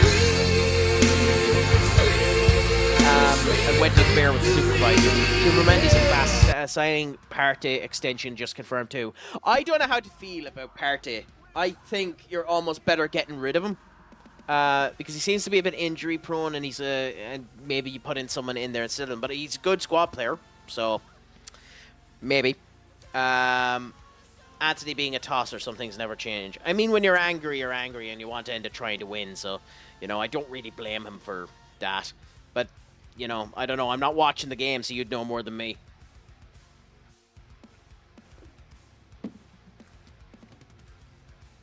Oh, it's always nice to see people start streaming. If you can do it, you should do it, to be honest. But it isn't easy. That's the one thing to just remember with streaming. You do need to consistently talk and fill in the void and the whole lot. I'm speaking like I'm anyways bloody successful at this. But you just need to enjoy what you're at, consistently talk, find a good vibe, and just continue at it. And hope that you end up having good crack and good fun. Partey will be a squad player. He'll have another. He's good until we have another season as DM. Yeah, he'll basically be your Jorginho. Was that his name? Jorginho or Jorginho? That was his name, right? Anyway, you know who I'm on about. Ironically for ye again, he just kicked out at Enzo just like he did at Doku. I mean, fair enough. I mean, the game's over anyway, so it doesn't really matter. So, yeah. Is that not what I pronounced? The joys of names with random syllables in them that you don't even know. How the hell are you meant to pronounce a G in the middle of that name? But congratulations on getting the thesis and the whole lot in. Congratulations to you. It's genuinely awesome to end up hearing. Have a pint on me. Yeah, basically he's best to have right now. Most valuable in selling with the one-on-one. Yeah, pretty much. I mean, I feel a wee bit sorry for Betis that it's gone 4-1, but based on the stats, it does look like this is what it was meant to end up being. So we'll see what ends up happening. And it's good for Chelsea.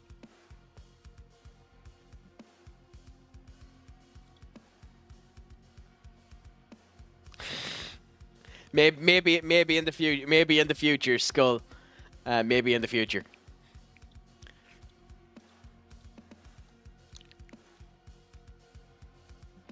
I mean, cheers is all I can end up saying.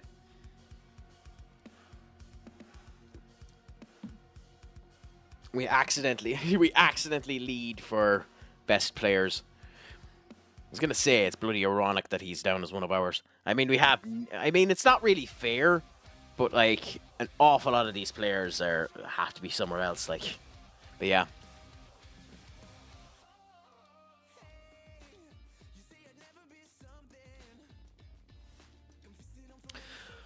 But yeah, no. Into another game now, this time versus Villarreal. Ironically, they have Cunha. But yeah, we'll see what ends up happening.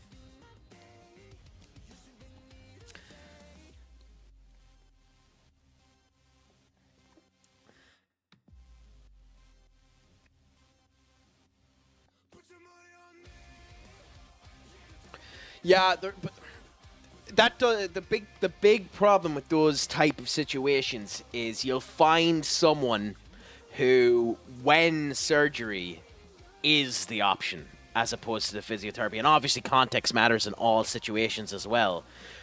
That because obviously the knife is always scary. That if you harp on with them enough, it'll scare them from going to the surgery. So it's interesting that that's where you ended up going for.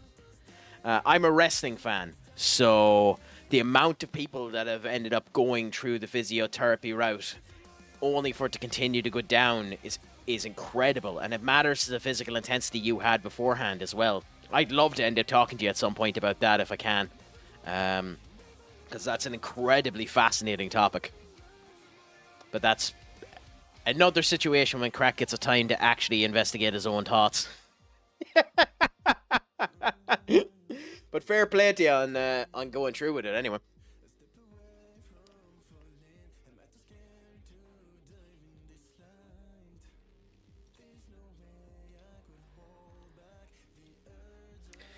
If you're Connor Bradley, do you not be thinking at leaving at this point? Why would you? What is Bradley? Bradley's only 20.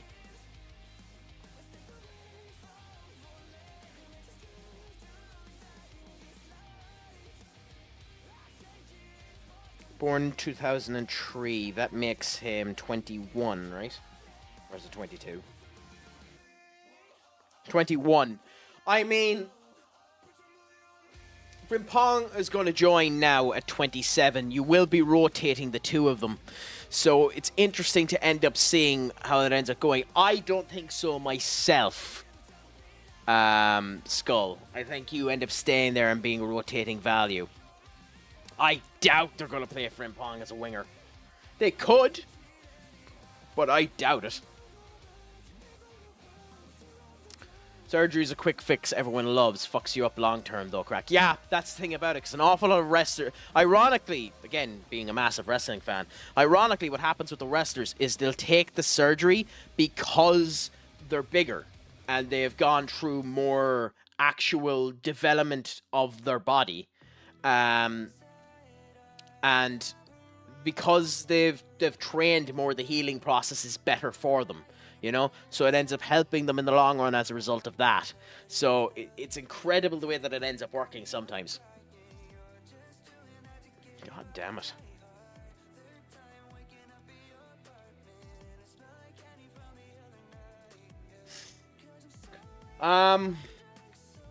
He's 22 in July and Frimpong's only 24, so a 2-year difference. Fair enough. Frimpong will be useful to free up Salah when people double mark him. 24 years old too, which is great. Yeah, and you get him for, and I think you're getting him for the guts of 35 million quid too, which is the other thing about it. But yeah, he's going to be interesting. You know, like you're making the big worry is,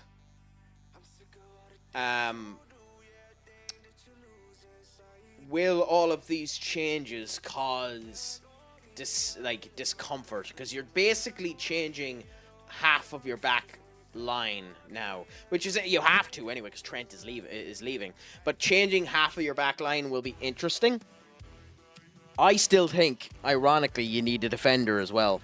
I don't think any of your potential replacements for Van Dijk are good enough, so we'll see what ends up happening.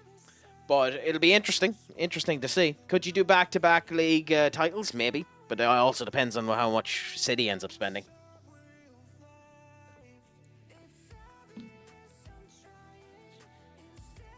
I mean, I guess that's some honour for Chelsea. First to ever win all three of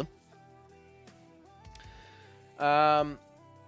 The surgeon will always argue back and forth. Yeah, that's the unfortunate thing about it. Z-Robbo, what's a crack-a-lackin' with you, my friend? How is life treating you? Has your Wednesday been treating you good? Have you been up to much now, my friend?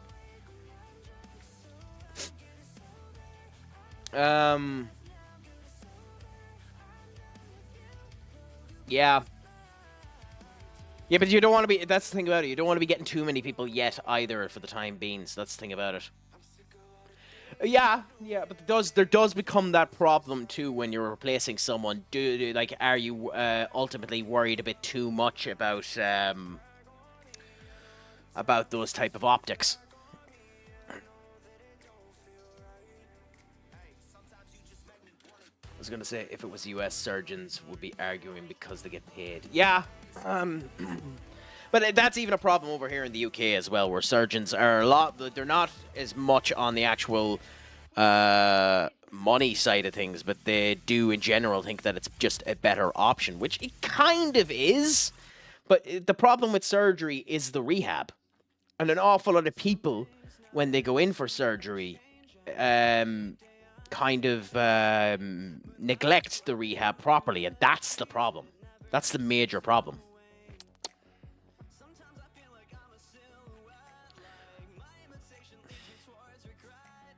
No, I think we go with Bernard there. We've Hines there, and we can play him afterwards. I think that's enough. Anyway, I will answer your question in a minute after I come back from this quick break up. We're about to go to advertisements, and I quickly need to use the loo. So I'm just going to quickly run and use the loo, and I will be right back. So just bear with me.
So, I'm back.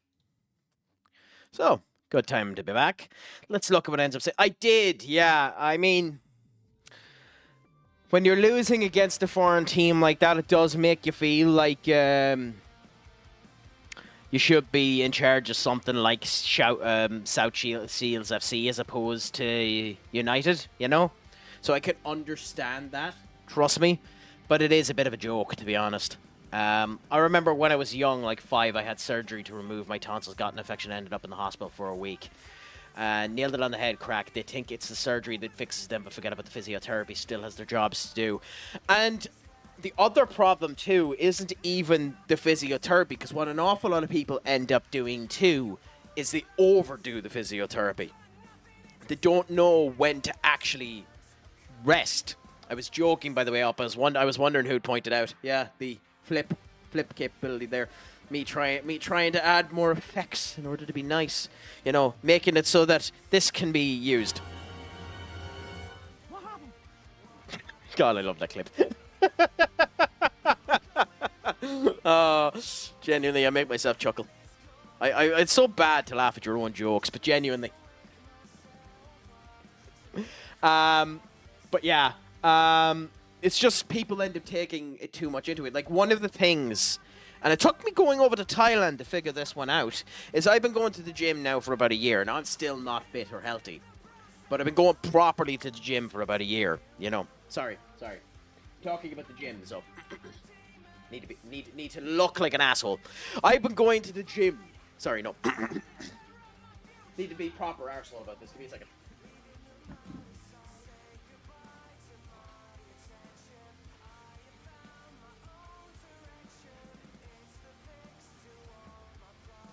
I mean, yeah, bruv. I've been going to the gym now for about a year. You know, putting in the hard work, putting in the hard work, putting in the great times, you know? Going in, making sure everything is grand, everything is 90, everything is good, you know? I'm going into the gym, and I've been going hard, you know? I'm not properly there yet, not properly fit, but I've been going hard. So what I forgot to end up doing was warming up. And as a result of which, I was accidentally injuring myself without knowing. So, you know, you need to put in the proper way to end up making sure that you're fit, that you're healthy, that you're sound. And when people end up going in for surgery, they end up overdoing it, and not resting, and not properly making sure that they're fine.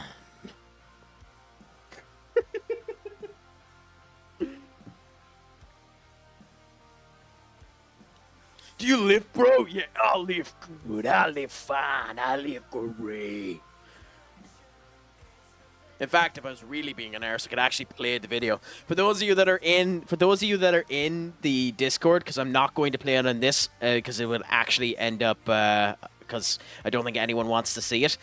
But in the section known as in the general section, there is, in Crack's basement, known as Attacking the Gym, there is a post of when I was deadlifting. So you can end up having a look at it there if you want.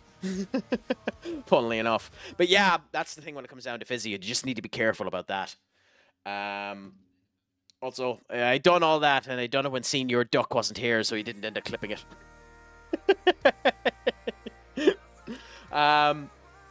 Anyway, what was the joke you done to get Crack to time you out? Oh! Who remembers? Asked him if he knew. Oh, I'm not answering that question up.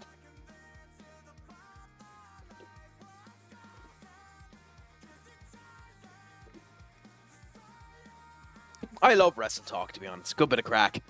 I love watching them. You know, all sound and dandy. Yeah, 165 on that when I was doing it. Menu, by the way.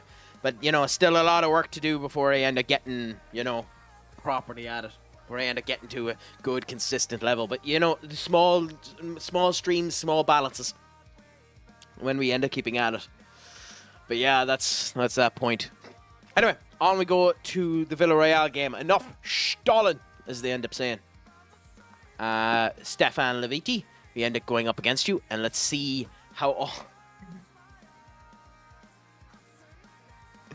I needed to listen to this, so I'll end up doing it in a second.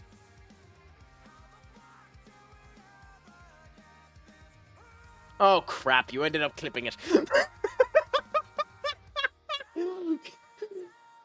Well, I know the next one that's going up on TikTok. Speaking of which, by the way, if you want to follow me on TikTok or YouTube or any of the rest of them, and I'd actually prefer you end up going over to YouTube because I do plan on end up releasing videos on them.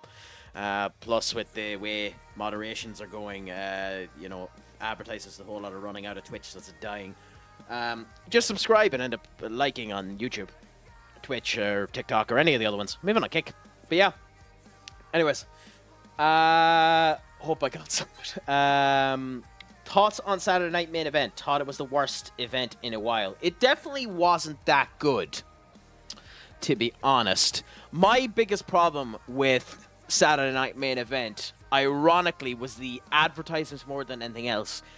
I didn't watch it live. I started watching it live, and then the fact that they were just doing bare bones advertisements with not even any music in it pissed me off so royally that I quit. And I ended up watching the clippings to it. There was a couple of nice surprises. I like Bronson Reed joining Seth Rollins' little faction. They have to be called the Bronsons now. Or the Bronze. Just call them the Bronze, as in Bronze, because why not? Call them the Bronze. But that was a nice little bit. And to be honest, I probably would have had Logan beat Jay. But at the same point in time, that tag team match at Money in the Bank should be good. So we'll see. I think the next one will probably be better. I will say, I don't like the next Saturday night main event being the same weekend as Evolution 2. I hope they actually do a proper build for Evolution 2, because I don't have a problem with an all-women's pay-per-view. But it does pretty much mean that there's going to be no women's matches on Saturday night main event, so... Especially considering the pay-per-views now are typically only 4 to 5 matches anyway, so it doesn't really matter. But it'll be interesting to see what ends up happening there. But yeah. As of today, Andrew Tate is in the UK a convicted rapist and sex trafficker, which is in many states horseshit since they don't have any proof for it. But you know, I'm not getting into that bag of worms. Whatever about your feelings towards the prick. I think doing someone without proper evidence is horrible in terms of the situation. Like, as a person, he's a deplorable arsehole. But, you know, it's not fair to end up doing that either. I'm going to wait for it to come in and tell me what your name is before I say it. Andy Ix, thank you so much for the follow. I appreciate it. You came in an interesting situation where I was talking about something atrociously horrible. But it's a pleasure to have you. If you want to talk, do stay lurking otherwise. But question goes out to everyone that ends up following initially. How is your day going? It's the Kraken 90. How is your Wednesday going, my friend? But yeah. Oh, I watched it live. It was unwatchable. The cage match was so boring. My girlfriend watched it in the morning without the ads. It was far better. Definitely. I wouldn't have minded the ads if they at least played music in it. But they should have done picture-in-picture for the goddamn thing. Considering they had it recording for the picture-in-picture. So they were just being lazy pricks. But yes. Anyway. Andrix. Let's go as well. It actually came as we're about to start a match. So let's hope we end up doing well on it. Yeah, I just don't like in Ireland we have, and again, another situation I really don't want to talk about that much. In Ireland, we have Conor McGregor. Whatever you think about the arsehole, there wasn't enough proof for what he's gone down for either. And the amount of misinformation for what actually happened with that court case and what he was charged with annoys the bollocks off of me.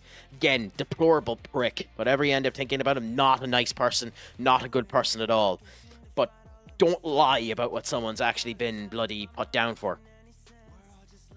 It's the same thing about the orange carrot over in America. Like, he's not convicted of anything, so don't say it. But that's all I'm going to end up saying on that matter.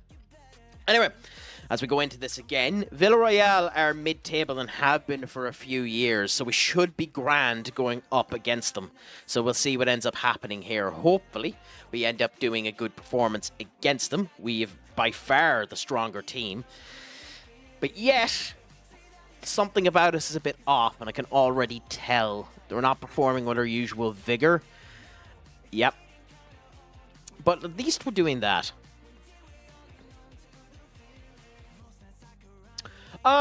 She's still in Russia, to my knowledge, Skull. Or maybe she just got tired of the content and has decided she doesn't want to come in anymore. Which is perfectly fine either, you know? I'll happily serenade her with my majestic voice when she ends up coming back in. You know yourself.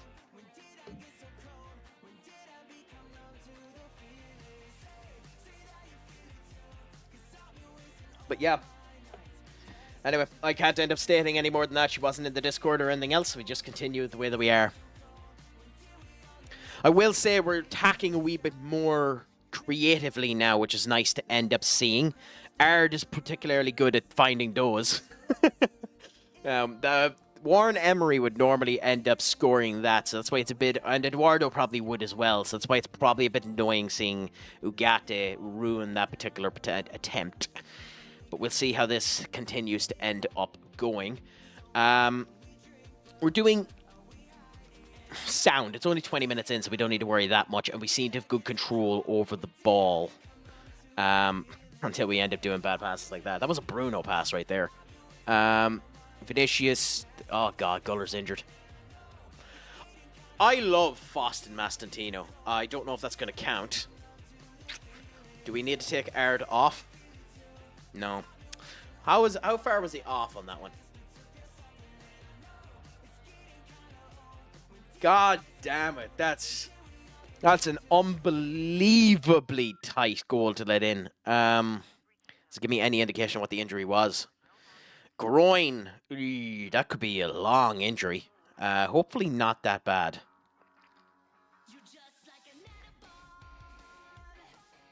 I think we go with Oscar for now. I mean, yeah. As I said, hopefully she ends up coming in at some point in time. I'll welcome her back with open arms, as I do everyone that ends up coming in, if she ends up coming back at some point in time. But life is life, and you need to make sure you're at your own stuff, so I understand it if it's just that she doesn't have the time or doesn't want to come back in anymore. It's completely understandable. Same thing as if lurking is what you want to do, or if you want to talk is the same thing as well. I'm just happy to end up having you there. And yeah, same thing. I hope nothing bad has ended up happening. And we'll just wait and see. That's all you can really do. God damn it, Enric. I mean, striking options-wise, Enric and Marco are typically good enough, so we should be doing better than this in terms of our connective play. It's kind of annoying that we're not. I mean, we're in control. Villarreal haven't had many chances here, but we still should be doing better with the options that we have. And against this formation, we're typically good. God, they have Victor Gyökeres.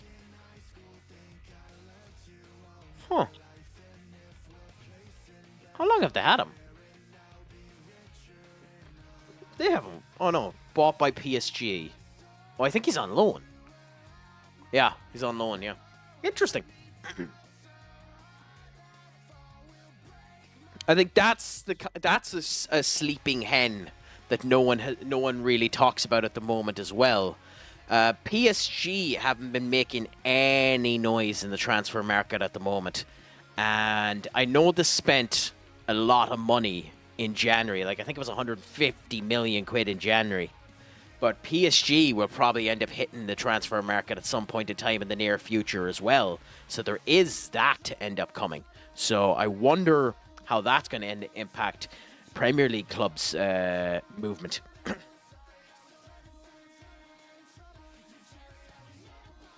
Like, PSG probably aren't going to make any moves until after the Champions League anyway, you would assume.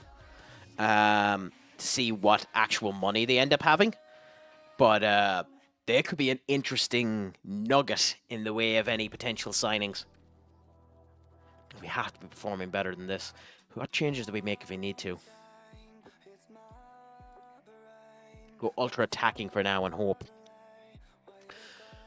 Well, I mean, we say that, but the only clubs that have been Arsenal and Liverpool, and most of the signings were decided upon beforehand.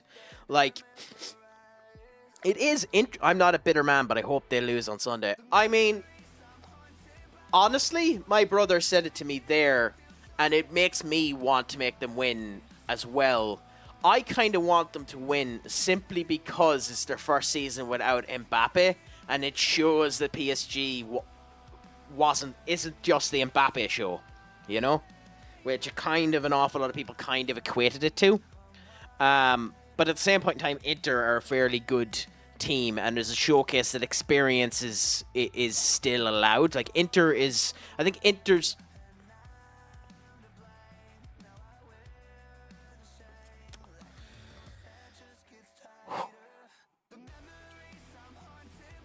The fuck is that defending?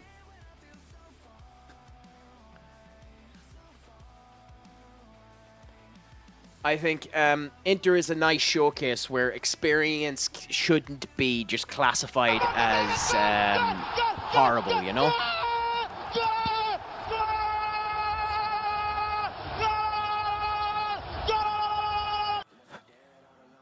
Thank you. Thank you so much, Duck.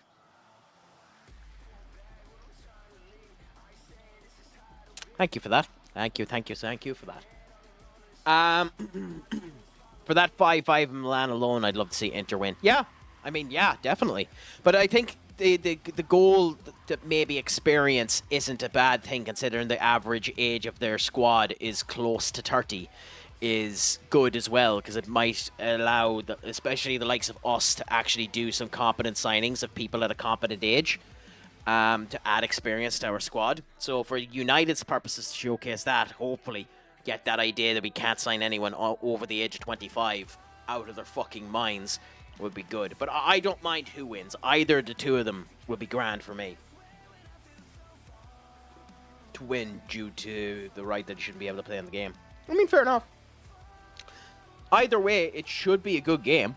That shouldn't be a boring game. Unlike the United game against Tottenham and what seemed to have been fairly boring for most of it, this Chelsea game. We'll see what ends up happening.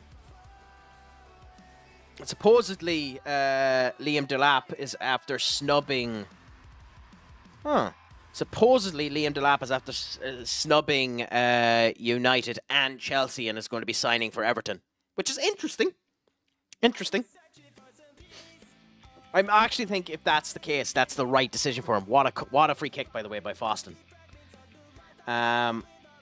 Him facing cancer, losing his father, then becoming an alcoholic and close to death, changed it all around. So he basically became Robert Downey Jr. with a bit more pain. Yeah, horrible. Problem in a way is too many leaders at the moment. You need a fresh, eager talent. Is that a problem, Minu? Who would our leaders be? Honestly, I don't think we have any leaders. I mean, the only leader we have... I mean, De Ligt kinda, but he's been injured too much this season. And Martinez kinda. And I don't like Bruno as the captain. I don't really think he's a leader. I know he likes to think that he is, but I don't really think he's a leader. I mean, that's kind of the thing. I think he'll slap at Everton. He'll get 2 good years of first-team football with a fairly competent team. To be fair,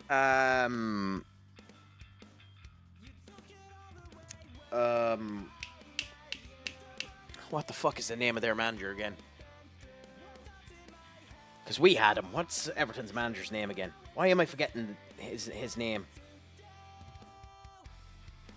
Why am I forgetting the name of Everton's manager again? We literally had him as a manager. It's not Deitch anymore. It's Moyes, yeah. What's Moyes' first name? David. Yeah, David Moyes. David Moyes is a fantastic manager at building youth. He's not as good at building youth as Deitch, which is why I'm shocked they sacked Deitch, to be honest. And I actually hate that they sacked Deitch. But David Moyes is a very good manager, and David Moyes would do very well with Liam Delap. Now, the other thing that needs to be noted is, I think, if City want him, I don't think they can say no to City. I think they have to sell him to City. And I don't know if City want him. But I think they have to say yes to City if they're selling him. Because he's a former City player. So we'll see. My 16-year-old kid just scored 4 goals in 9 minutes in the Premier League. Congratulations for that. God damn it, crack. Where's he from? What type of stats does he have? What's his primary stat? Casemiro, I mean, in theory, Casemiro is a leader. I don't think he has been for United. I think Bruno is the captain, so you kind of think that he is the leader. I think by absence of the fact that everyone around him has been a bit bad and he's needed to do it, Harry Maguire has been a leader, and especially being a former captain was a leader. But I think he's focused a lot more on his game and hasn't really been bringing the defense in with his own unit. So I think he's been less of it. Martinez definitely is one, but again has been injured. Dalot doesn't have it, in my opinion. He doesn't have the leadership qualities. Onana, everyone fears him, so even if he is a leader, no one listens to him. Eriksen I can agree with, but he was barely on the pitch. So, like, you know, he's grand and he's good, but I'm not sure their leader qualities come out right. I think Eriksen was a leader when he was good enough, doesn't have it now. De Ligt probably should be the vice-captain if he isn't already. Maguire was the captain, and that was stripped from him, so I think he's been taking it back. But either way, the one thing United needs to be careful about is that we don't just end up getting player sex again. But I think proper people bullying the crap out of people is a good thing to end up having. I think Bruno... I don't like the apologeticness that ends up coming with Bruno. I don't like that in a leader. I like someone that ends up coming around saying, we were shite, we won't be that shite again. I hate players saying sorry. I hate that word. Sorry. Like, yes, you need to be apologetic and reflect on your problems, but sorry is such a defeatist attitude in combat and like in competitive sports, in my opinion.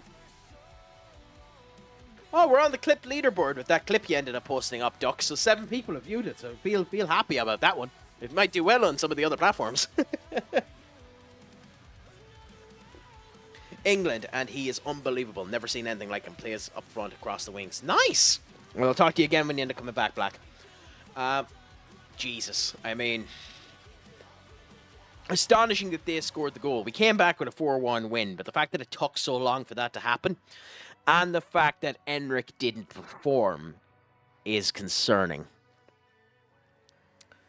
That's my point. You need one voice, not many. For example, we went from Aubameyang, Ozil to Luiz to Orgard, Saka, Gabriel. You need one clear voice on the same page, not loads on different.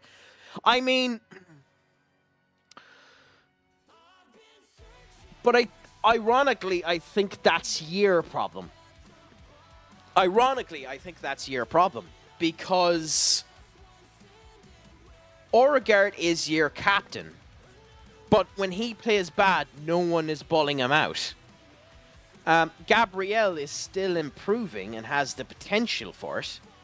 And Saka, I think the same thing is happening, where no one is really bullying him out. I think the only player on your pitch that's properly bullying everyone else is Rice. I think ye kind of need more leadership, if I'm honest. More people to end up controlling each individual section. Now, obviously, your main problem is you just need a striker. But I think you need a bit more. Maybe I'm wrong, but you need a bit more. Was a regen for my team. He's absolutely insane. Bennett Coggin, my good friend. What's a crack-a-lackin' with you? Is life treating you well? One of the good ones, an FM streamer in of himself, along with multiple other things. Fantastic individual. The guy who does that MLS video that I ended up sharing earlier on. So definitely recommend you end up having a gawk at him. Let's see if this ends up working. Now it should do. But either way, we'll give the shout out. Yes, there we go. The last thing that we're playing was Out of the Park Baseball. I definitely recommend you have a look at them at that particular point in time. Is it not public? Oh, then maybe the link I ended up sending won't end up working. But anyways, fantastic streamer. Highly recommend you end up having a gawk with them. Proverbial piss taker of my good mood. But you know yourself. I still think it's astonishing that you got him for 30 million quid. I don't understand how that happened. But yeah. Interesting.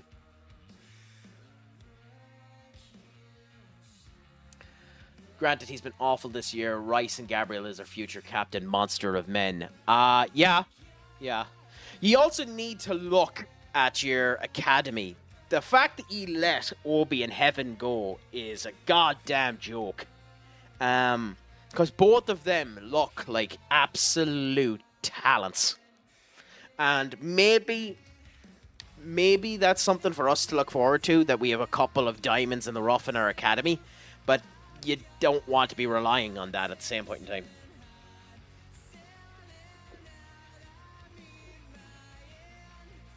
Also, a sad stat for us, too. After this year, especially considering, after this year, because Johnny Evans is gone, it's the first time that we don't have a single Alex Ferguson player in the squad. You know? So...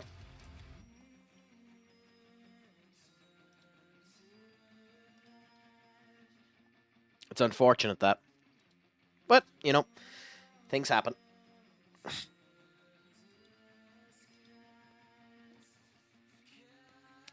Beat Fulham 8-0, and it was the first game of the season. Happy out. It's great when you end up getting a result like that. Great when you start off with piss and vinegar and everything ends up working properly for you.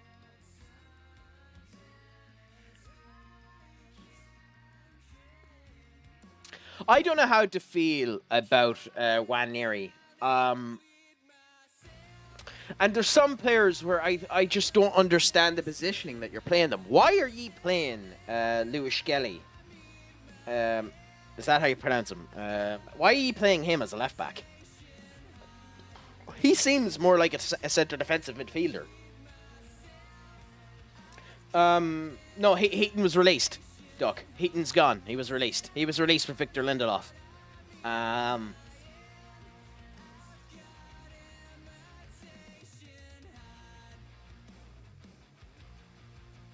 Yeah, I mean, it's nice that you have a couple of good ones there.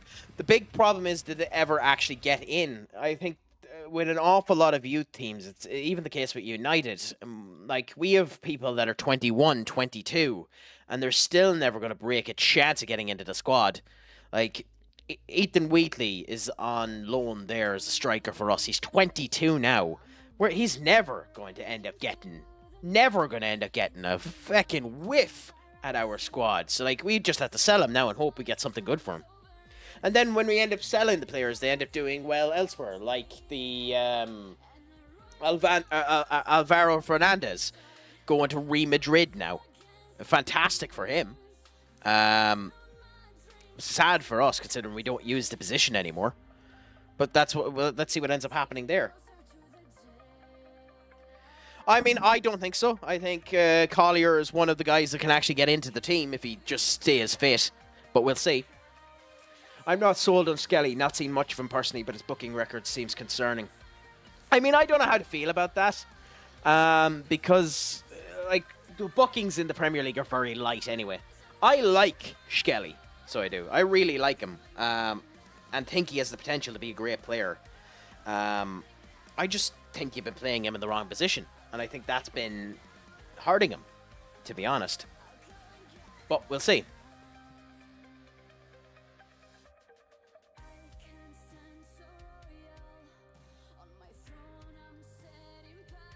Yeah. Yeah, that's the other thing as well. When you're young, you're just eager. So it could be that as well, to be honest.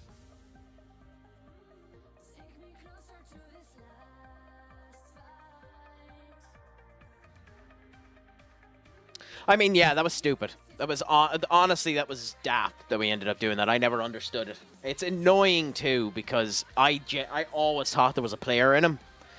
And I mean, I know you don't always get the chance to end up purchasing them back, but I really wish we went and purchased them back because I think he'd be fantastic for us now. Because it's only a 15 million quid release clause, but like, what can you really do? God damn it, he's out for 6 to 8 weeks, so Aaron better start performing good.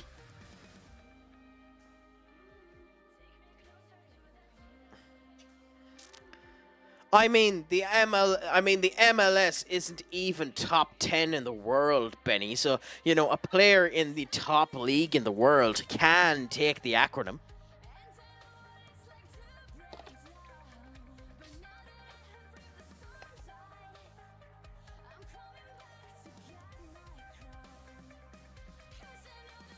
I think we can stop. I think that what Arsenal supporters will end up doing, Arsenal supporters will stop calling him MLS when you stop calling football soccer.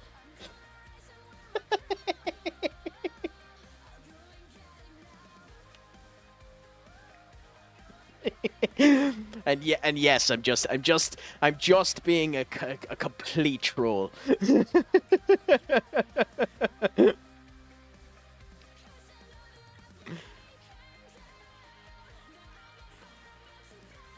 As is my nature, unfortunately.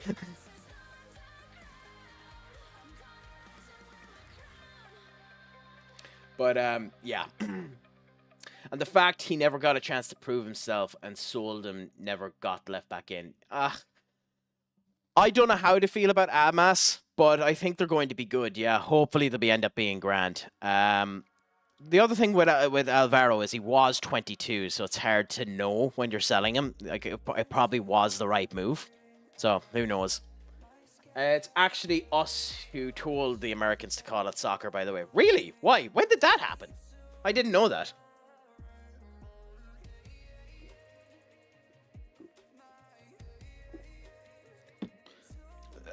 He needs a proper loan move. But we'll see what ends up happening. I don't know. Time is a fantastic thing, so hopefully something ends up working out. I think a couple of those players need to be given proper chances. Because like they have to be better than the shite that we're playing at the moment. Have to be better than the shite we're playing at the moment. You'd think, anyway.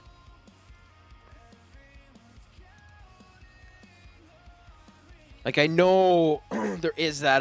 I know there is the idea, and especially with United, where it's 70,000 strong, roaring down at you, trying to get you up and spiced and the whole lot. But like, if you're good enough, you're old enough.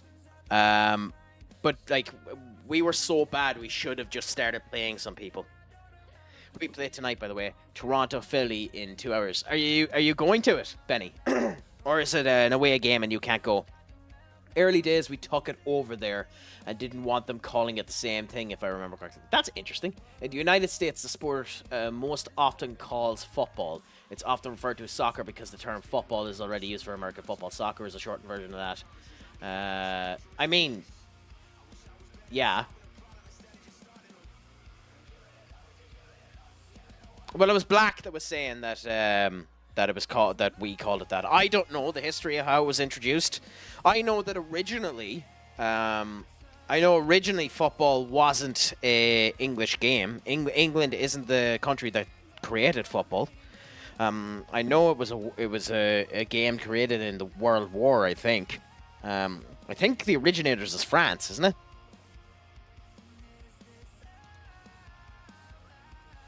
But I'm not 100% sure. I haven't looked up the history in years. I did search it up at one point in time, but I don't remember what it was.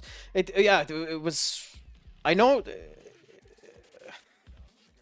Well, it was definitely... I think it definitely didn't originate, because I remember the idea... England done something like football, but it wasn't football. Because like the idea of using pigs' carcasses as the balls was unique. But I can't remember it. I'd have to search it up. I can't be arsed.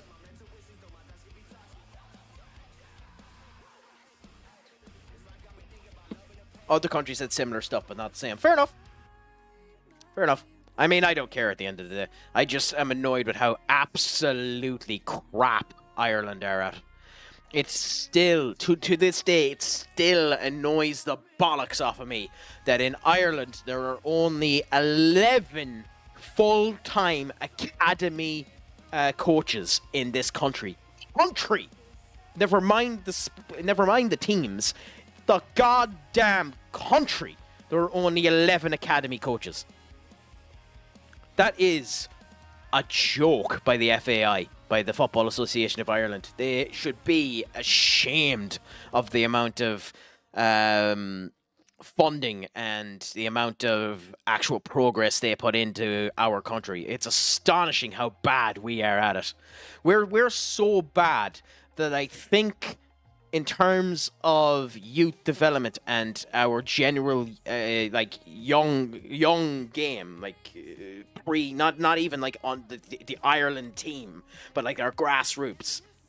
I think there are some Indian teams that have better grassroots than us, which is insane. Insane.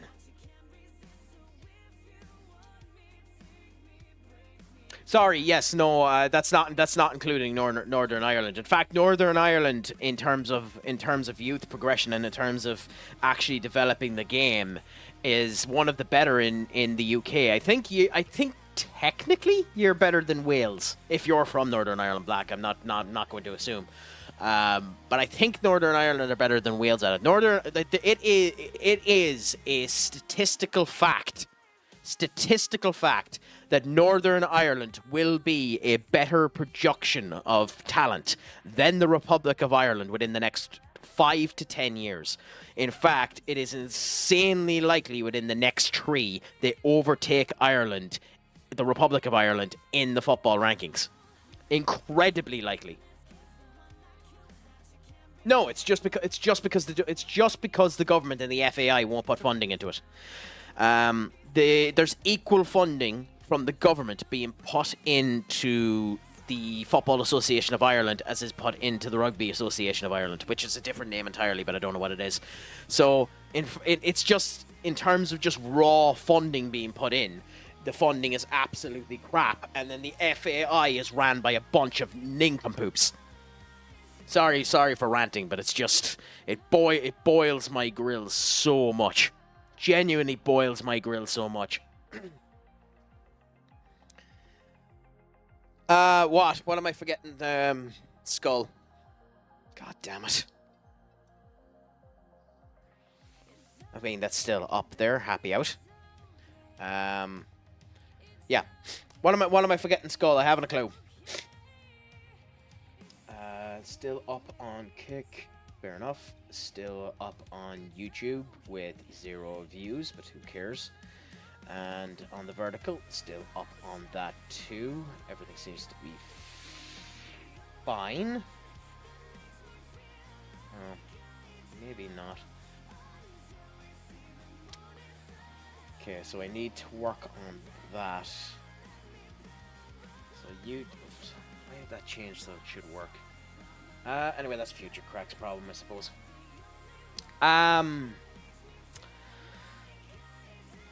Essentially England's D team. I suppose. I don't know. I can't really comment on it. I mean, there is an insane amount of people that end up just changing lineage for no reason. So maybe that's the case to end up going with it. TikTok, you're pissing me off now. Seriously, stop doing that.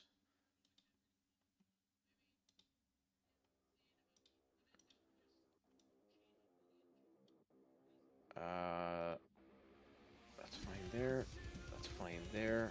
That's fine there. Sorry, just checking something now, because everything seems to be breaking at the moment, and the fucking fly is back. God damn it!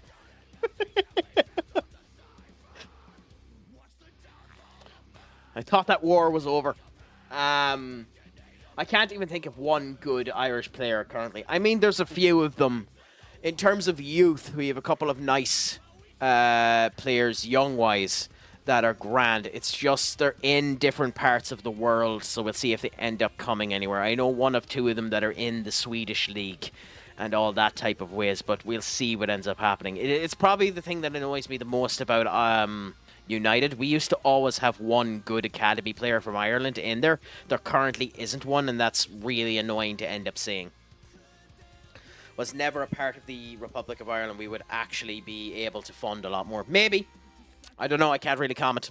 I don't know enough about the history of it. It's just, it just boils my blood that the development isn't there at the moment. It so needs to be there. Like, it just, it genuinely, it bothers me. It bothers me a lot. It bothers me to a stupid degree, to be honest. Anyway, that's enough of being me being negative. It's probably destroying the algorithm.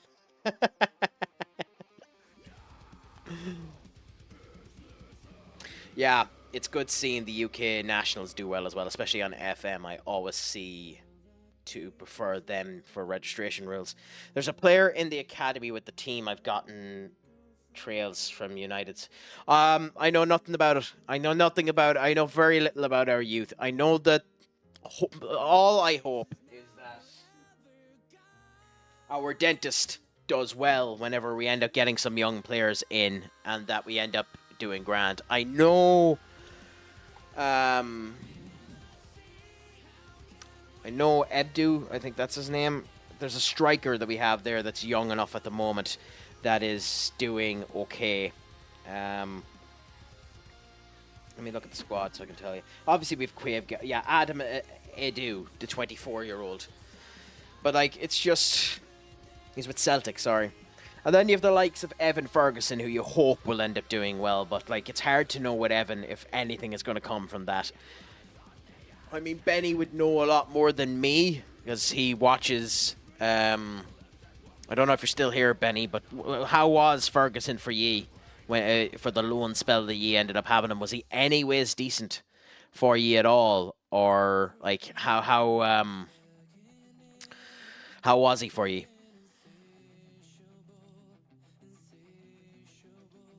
Yeah, so that's the thing about it. And is that just that the pressure is getting to him, or things don't end up working? I do end up saving the VODs. Just for some reason, they're not appearing up properly for me. And I can't figure out why they're not showing up properly, because I have them there to view. Just, for some reason, all of them go unpublished immediately. And I don't know why, because I keep changing them to be published. But for some reason, they keep going unpublished. So maybe there's something I'm doing that... that stops it from working. I don't know. But I do save the VODs, and they should be showcasing. Now, I need to actually start recording them personally as well for my own usage. But that's, you know, me being daft at the moment and not wanting to use too much of my, craic, get your words together, my, storage. So I do need to start recording it locally again, because I need to try doing that. I need to be better about clipping and all that.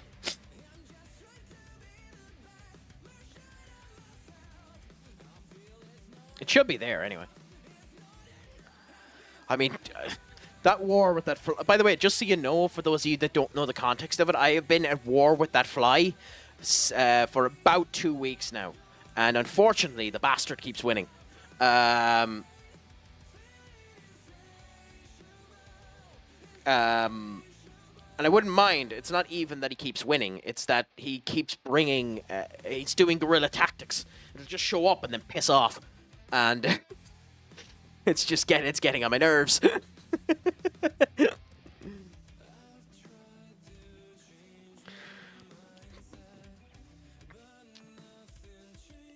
It's managed to survive chemical warfare. It's astonishing, to be honest.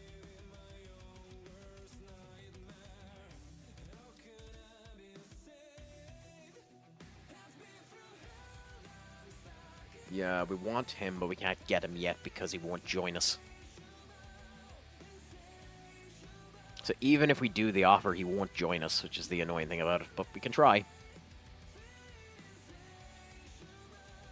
I do hope, actually, when this gets posted up to YouTube and it keeps this soundtrack at the back of it, that it does actually prove not to have any copyrighted music in it, because if it doesn't, I'll use it in the future. But it's probably going to be ripped. We'll see. At the moment, I still think the Everton one is probably more likely. I'd say an awful lot of people that are saying that he's going to the lap, or he's going to Chelsea, because Chelsea are just after winning now. I don't think Fabrizio has said anything yet, so I don't know if he's going to Chelsea just yet. Honestly, I think it's a mistake for Chelsea. I think it's a mistake for Chelsea if they go for him. I mean, you would. Like, literally, Black, that team is a force to be reckoned with. They just need... I love saying this instead of 17 of them, but they just need a goalkeeper and a striker. I think I think Delap is. I think Delap is the wrong option for Chelsea. But we'll see. We'll see. We'll genuinely see. I just, if he goes there, I think he'll be a success. But I don't think he'll hit the ground running, and I think they need him to hit the ground running. So I think that's the worry. Unfortunately, that he won't hit the ground running, and that'll cause further issues for them.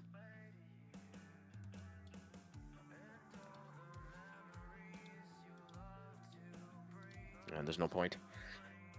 I mean, if it works for them, who cares? If it works for them genuinely, who cares? They could have the largest squad in the goddamn world. Who cares so long as it works for them? As long as you get paid and you end up getting a Champions League or a Premier League medal at the end of it, who cares how big the squad is? Who cares if you play 20 games a season so long as you're a winner, you know? Yeah, but an awful lot of them are really, really young, you know? So, like, what age is Liam Delap? Would Liam Delap be under 21? Would he be within the restrictions of which you... Well, actually, because you signed him... Well, I think...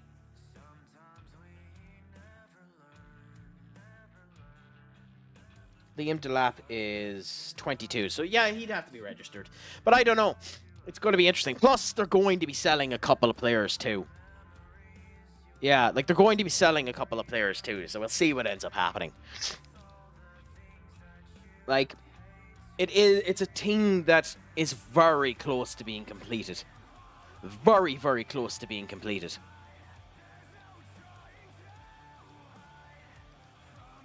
So you do have to keep that in mind as well. That team is going to be a force to be reckoned with when they end up getting a good goalkeeper, when they end up getting a good striker, and probably when they get a winner of a manager.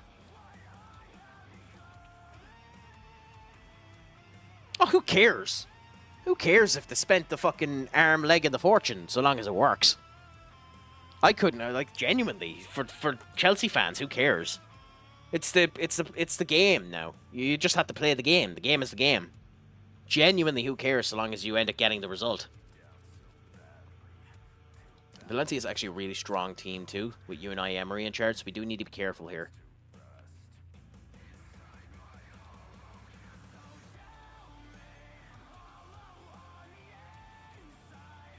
So we'll go as strong as we possibly can, which is this.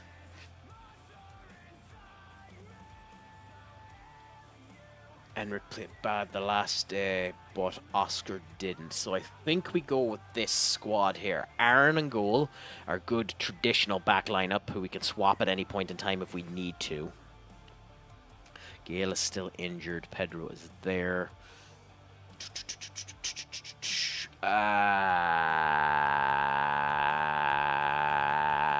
Bear with me.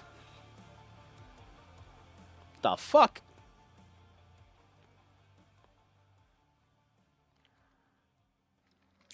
Yeah, so I think this is the squad we go with. So, let's see now. Wish us a bit of luck now as we go into it. It's just not sustainable. That's why United are collapsing now. The one thing I give FSG credit for is looking after us financially and not spending recklessly.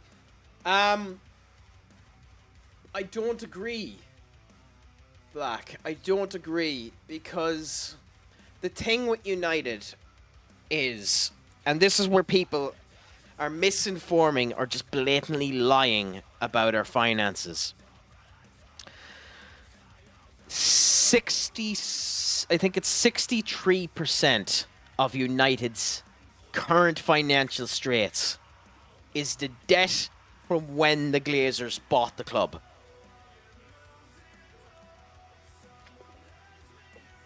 Okay? So the Glazers bought the club and immediately put us in debt. Almost 63% of the debt is that debt and the accruing interest that's coming on that debt.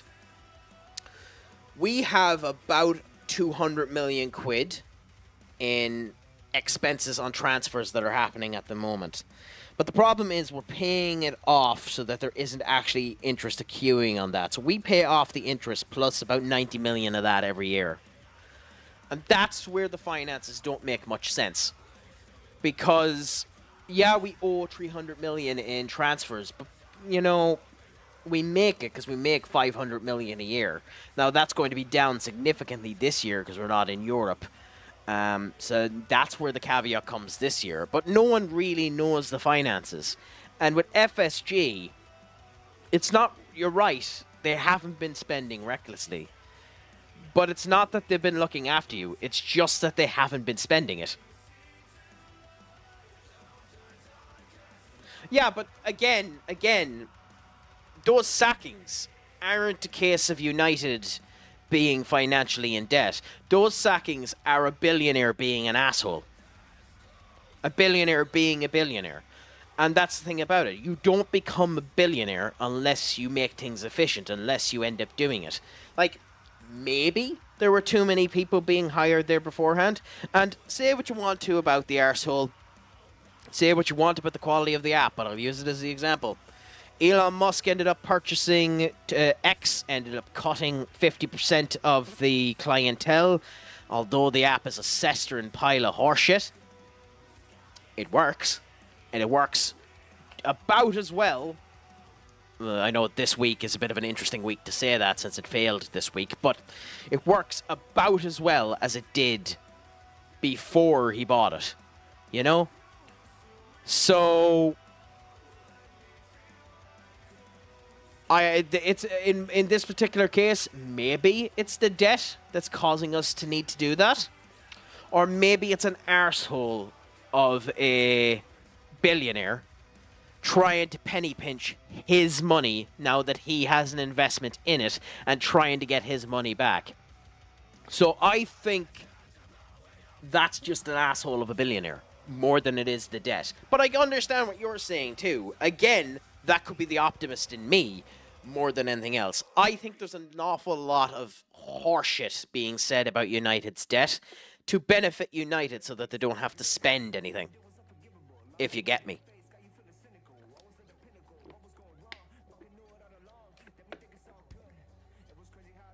I mean, that's kind of the thing with the Glazers. Like, the Glazers know how to make money.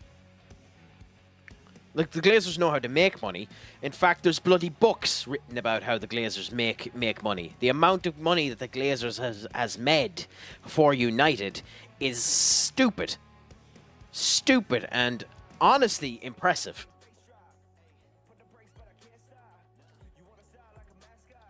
So, you know,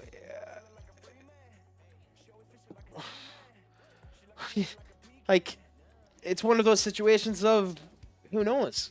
Who knows, genuinely. It's funny. It's funny to talk about, but none of us know. None of us have any access to the finances. None of us will ever know whether or not what it's true or not. We can say everything in the world, but who ends up knowing? Go on, Benny. What's going on with the MLS? And you never told me, are you watching the game tonight? Like, or are you going to it? Or what's happening with that game tonight? Also, I hate how tired some of these players are, but let's hope that we do well. I have made public the video explaining that. Not too bad. So just for everyone in the chat there, Benny, because I'm lazy, will you link it again in, because you have access to do so, will you link it in the chat there for anyone that ends up wanting to have a view of it?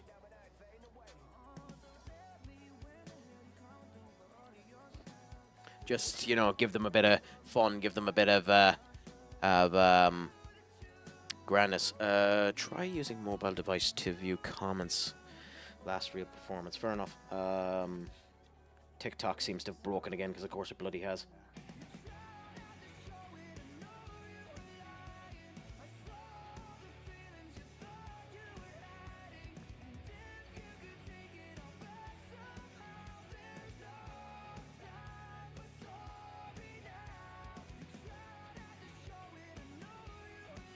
Remember, I'll use my alt account.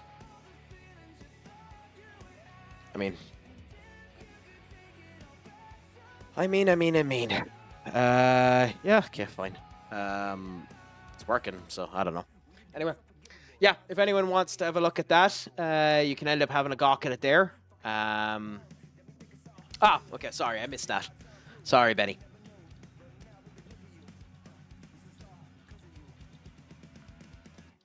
But hopefully you end up having a good showcase to it. Have you been to Toronto before? It's somewhere I've always wanted to visit. And who knows, depending on how the end of June goes, it might be somewhere I end up visiting sooner rather than later. But yeah, have you ever ended up going there yourself?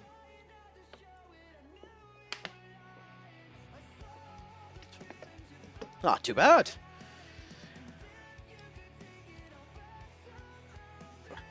I do... no, not going to bring that up. Oh, why are you... Okay. 23 years ago, Benny. Sure, you're barely 22. What are you on about? You're a young man. It couldn't have been 23 years ago. I think you're forgetting your own timeline.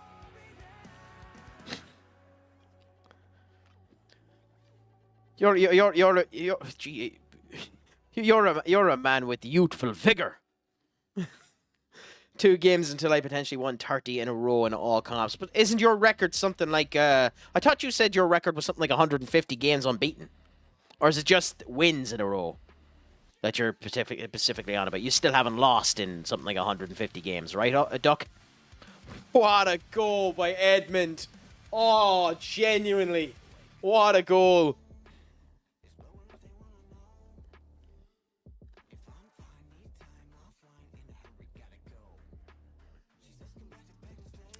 I mean, take that however you want to. I don't know why that connotation would end up meaning you're fat. But I mean, if you want to take it as me saying that you're fat, you can take it as me meaning that you were fat. I mean, I would turn around, if I was going to call someone fat and wanted to be complimented about it, I'd turn around and says, don't worry, you have a bit of youthful girth about you. Youthful girth about you. What a horrible goal to let in. Holy crap. I mean, our defending is atrocious. 4. Who's 4? God damn it, Seller. You're massively expensive defender. How have you managed to screw that up so badly?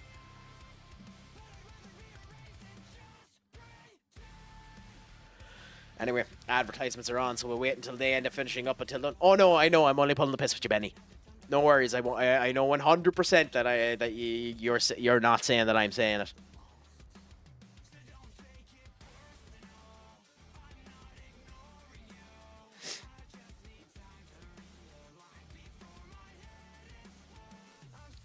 Yeah.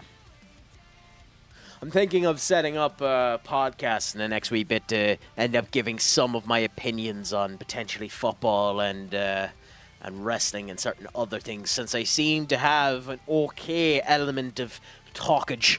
Maybe some people will be willing to listen to crack attacking nonsense. So we'll see what ends up happening there. So potentially that might be something for you all to look forward to in the future. But yeah.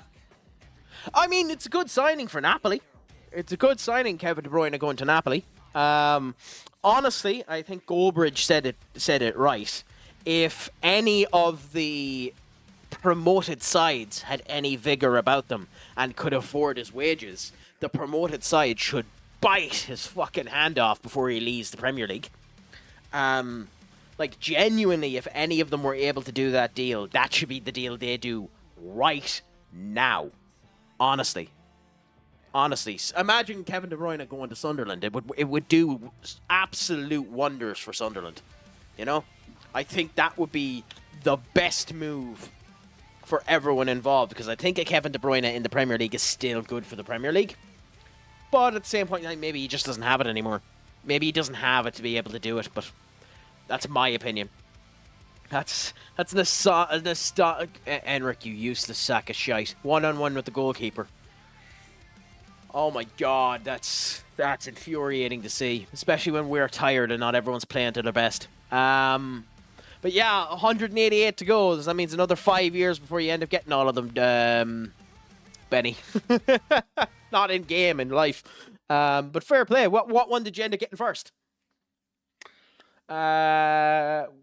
Well, I might do. We'll see. My biggest problem with doing podcasts at the moment is I'd be on my own doing them, so it's quite hard to do a one-on-one podcast, but we'll see. I might give it a whirl and give it a try and see how she ends up going.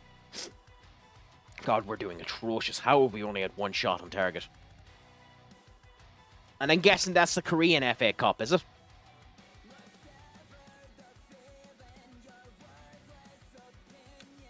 Like the fact that Valencia have only had one shot on target and scored the goddamn goal is insanely annoying.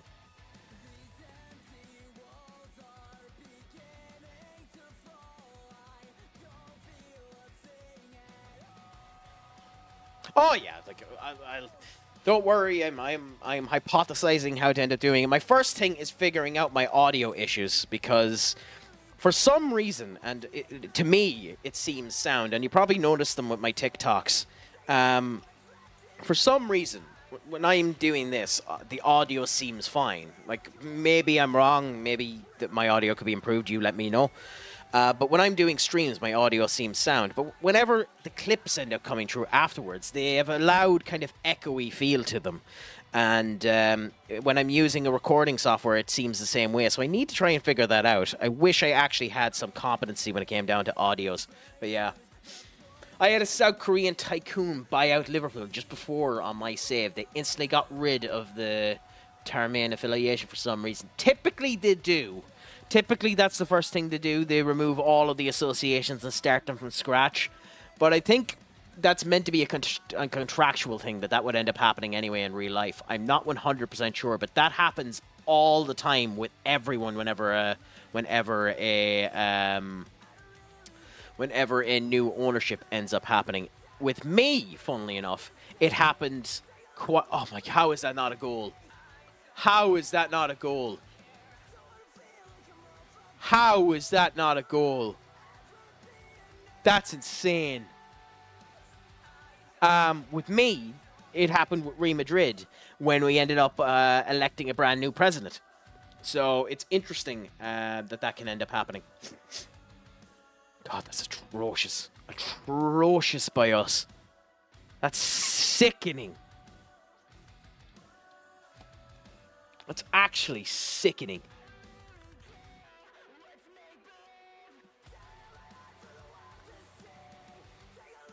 We're going to do this for now because Cora might be used later on.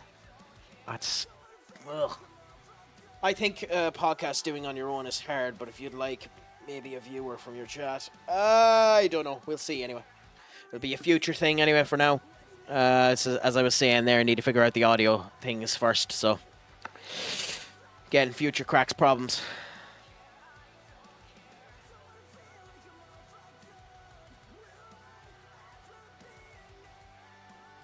God damn it, Eduardo. But yeah, no, it's something I definitely like to do in the future anyway. This has been the personal musings and mad ramblings of Crack Attack Central. The best dealer of the crack this side of the Atlantic Ocean. The defender of the assets. Oh, Morgan! Oh, please count. That would be such a nice goal. Ah, that's so annoying. Ben, my friend, what's a crack-a-lackin' with you? How is your Wednesday going? I noticed you were streaming earlier on yourself. How is life treating you? Are you up to much? Is the crack a 90? Give him a bit of a showcase as well. Part of the Super League when we ended up doing it. So, you know, all a bit of fun for when that ended up happening. Well, it would help if the command would end up working for me. Bear with me 1 second. I need to make this easier for myself in the future. But there we go.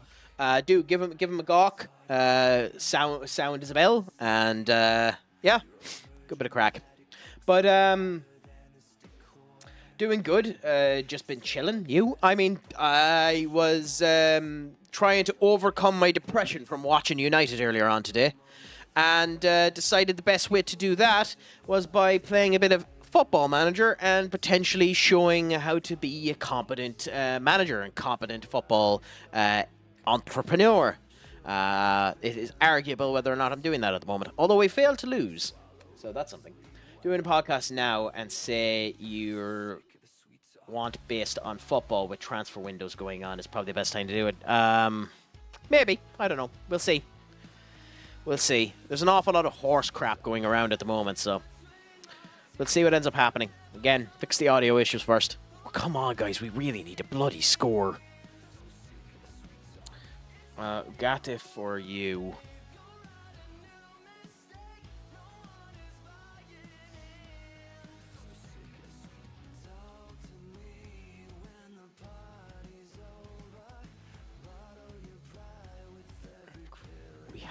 I think we have to try this. I think we have to try this and hope we get something out of it. But yeah, we definitely are. I mean, hopefully the signings make a difference, but it could hopefully just be the exhaustion from it being the end of the season. But I mean, let's see what ends up happening. I mean, it's not all doom and gloom. It is an end of the season type thing, and like you can't be taking anything off of these games anyway. But it's just, I was hoping for a bit more out of the youth more than anything else. I was hoping to see a bit more fire from them to get it, since this is the first proper showcase. But what can you really do? What can you really do? All you can do is hope that something will end up coming in the future. Bellingham, fucking move, you useless sack of Yankee Danky Doodle crap.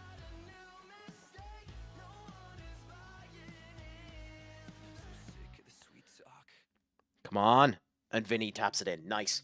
Nice. We needed that. We needed that. We definitely needed that. But I want another goal, so we'll stay ultra attacky for now and demand more because we need it. And see how things end up going from there. I mean, it does matter.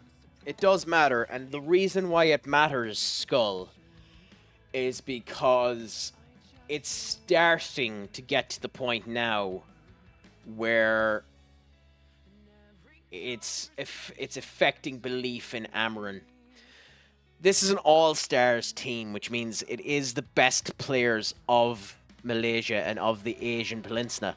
But the problem with losing to an all-stars team isn't the fact that it's the all-stars, because yes, it's a showcase of the best players that are there in the whole lot.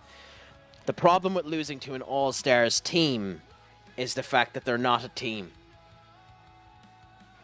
It's the fact that they're not a team. It's the fact that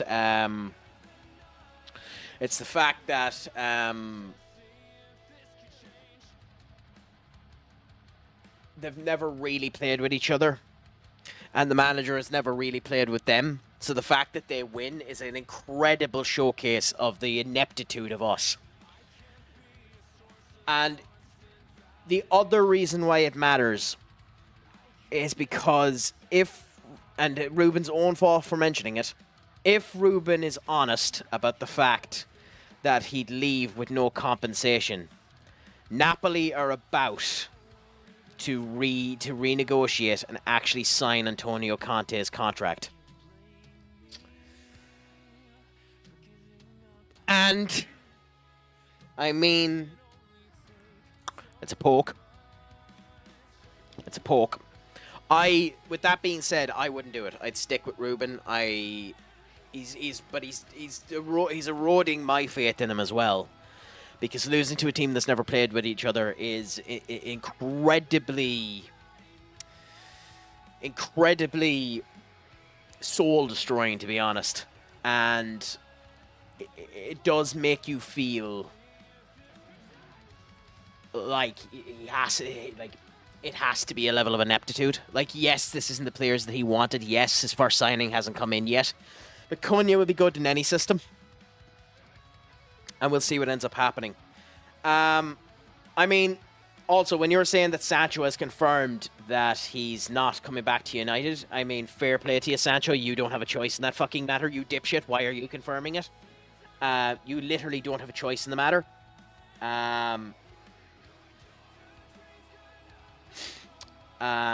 You literally don't have a choice in the matter. If Chelsea don't sign you, you might have to come back to United, so fair play to you for saying that, but it doesn't really bloody matter. You mightn't have a choice in the matter. So it doesn't matter if it's coming out of his own mouth. If Chelsea don't sign him, he won't have a fucking choice but to come back to the club that has his goddamn contract. So if he's saying it, he's a fucking idiot. And if he says it and we can't sell him, plonk his arse in the under-18s and don't let him touch the goddamn pitch. Pay him the 350,000 quid. If we can't sell him, but that's what I'm saying. If we can't sell him, which we should be able to sell him, but if we can't sell him, plonk his arse on the under-18s and don't let him onto the pitch. To be honest. But I don't think the problem was Ten Hag's players. Like, I think if we had Ten Hag, we'd probably get 6 this season. I think if we didn't sack Ten Hag, we'd probably get 6 this season. I think it was a mistake to sack Ten Hag. I also think that if Ten Hag was in that final, Ten Hag would have won that final. That's a different kettle of fish. And inevitably, that might be the problem. The problem that we sacked a cup-winning manager. But who knows? Who knows? At the end of the day, that's, you know, conspiracy theorists and the whole lot. I think we were fools for sacking Ten Hag when we sacked Ten Hag. I think we should have backed him. I think we should have turned around and done more to it. But Ten Hag started doing stupid crap, started saying stupid crap, and there's not really much you can do on that. I think what sacked Ten Hag was Lenny Yoro getting injured. To be honest, I think that's what sacked Ten Hag. That and his outright refusal to play Ugarte. You know? And if you didn't want Ugarte, fucking tell everyone. You knew you were getting the sack. Bloody tell everyone.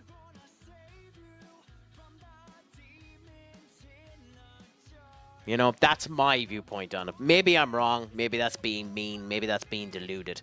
But that's my viewpoint on it. What do you think, Ben? Do you think I'm foolish? Do you think I'm wrong? Does anyone else have any? You're injured. I'm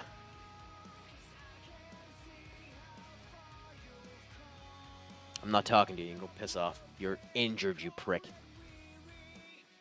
I refuse to play someone that isn't fit. I hate that. I wouldn't give him the contract, given the end of the season, and say the board says we don't want a U manager, then it's cost nothing. But the problem with doing that is, if you do that, then the players know that you're gone. That was the issue. That was always the issue. Like, the players won't play for a manager they know is gone. So that, they shot themselves in the foot by doing it. Like, you can't let a manager into the final year of their season. They won't play for you. Like, arguably, that's what ended up happening to Liverpool in that last season. That's why, even though Klopp was doing well, you didn't end up winning anything. You know? Because they knew he was gone. But, like, they were smart enough not to announce it until bloody January. But with Ten Hag, everyone knew it after the FA Cup. So, if you weren't going to keep him and you knew you were going to sack him after the FA Cup. Put an interim in charge for the season if you needed to. I just think it was stupid the way they did it. I would have kept him until the end of the season. You had him there anyway, keep him until the end of the season. But hey, maybe the 6 months matters. Maybe it got Amram to know all of the weaknesses that end up coming down to it, but it doesn't feckin' look like it, I'll tell you that.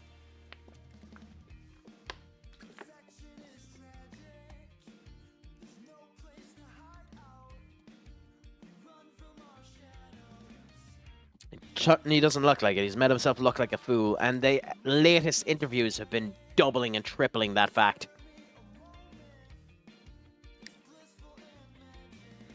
I think he needs to be more cognizant of the interviews he's doing. I think he's doing an awful lot of damage to himself because of his interviews.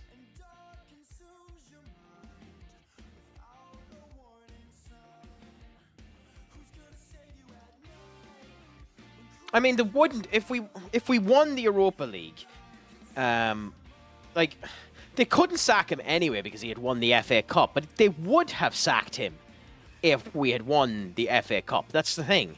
They would have sacked him if Man City had won that game. And if they were going to end up going down that way, they should have just sacked him. That's the problem. That's the annoying thing about it. But whatever. There's no point talking about it. Like, he's gone now. He's joined Leverkusen.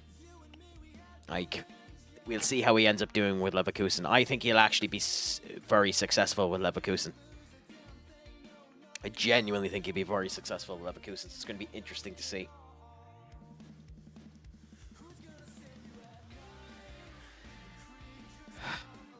Okay.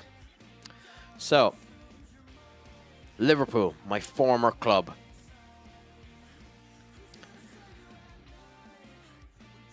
The third game we have in the Champions League Cup.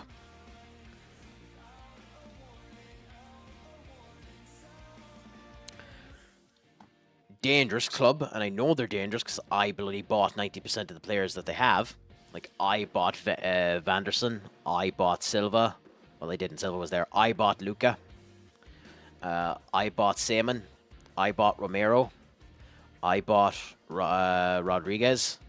I bought Jorginho. I bought Willems. I bought Nderi. So I know how strong they are. They're an astonishingly strong squad, an astonishingly young 25, 24,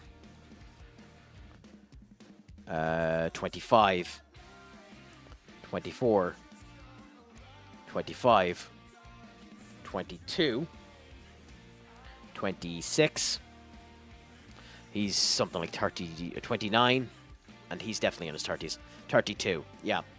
And then the rest of them are all the signings they've ended up doing. So the players I've signed for them have been phenomenally strong, although it is funny how bad they're doing in the league at the moment. But, with that being said, Aaron, we'll play Aaron. Then we'll go Burke, and we'll go with the strongest back lineup we have there. We're pretty much going to go with what is our strongest squad, which is effectively this.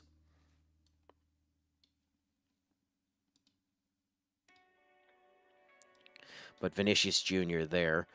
And we're going to put Jude Bellingham on there. And this is... And we're going to put Foston on there. Gale is back too, which is nice. So we're going to replace you with Gay. And we go with this squad for now. And that is the squad that we're going to play against Liverpool the next time I go active. So, that's effectively me for the night. Thank you, everyone that ended up coming in. I desperately appreciate it. So, those of you on TikTok, thank you so much, and I'll chat you all in the future. Please do follow if you can, and that'll all be grand. And basically, in general, follow me on every platform you can. It's a pleasure to end up having you. Thank you so much for coming in, Black. It was a pleasure to talk to you again, and I'm happy you ended up joining in the whole lot. Thank you so much.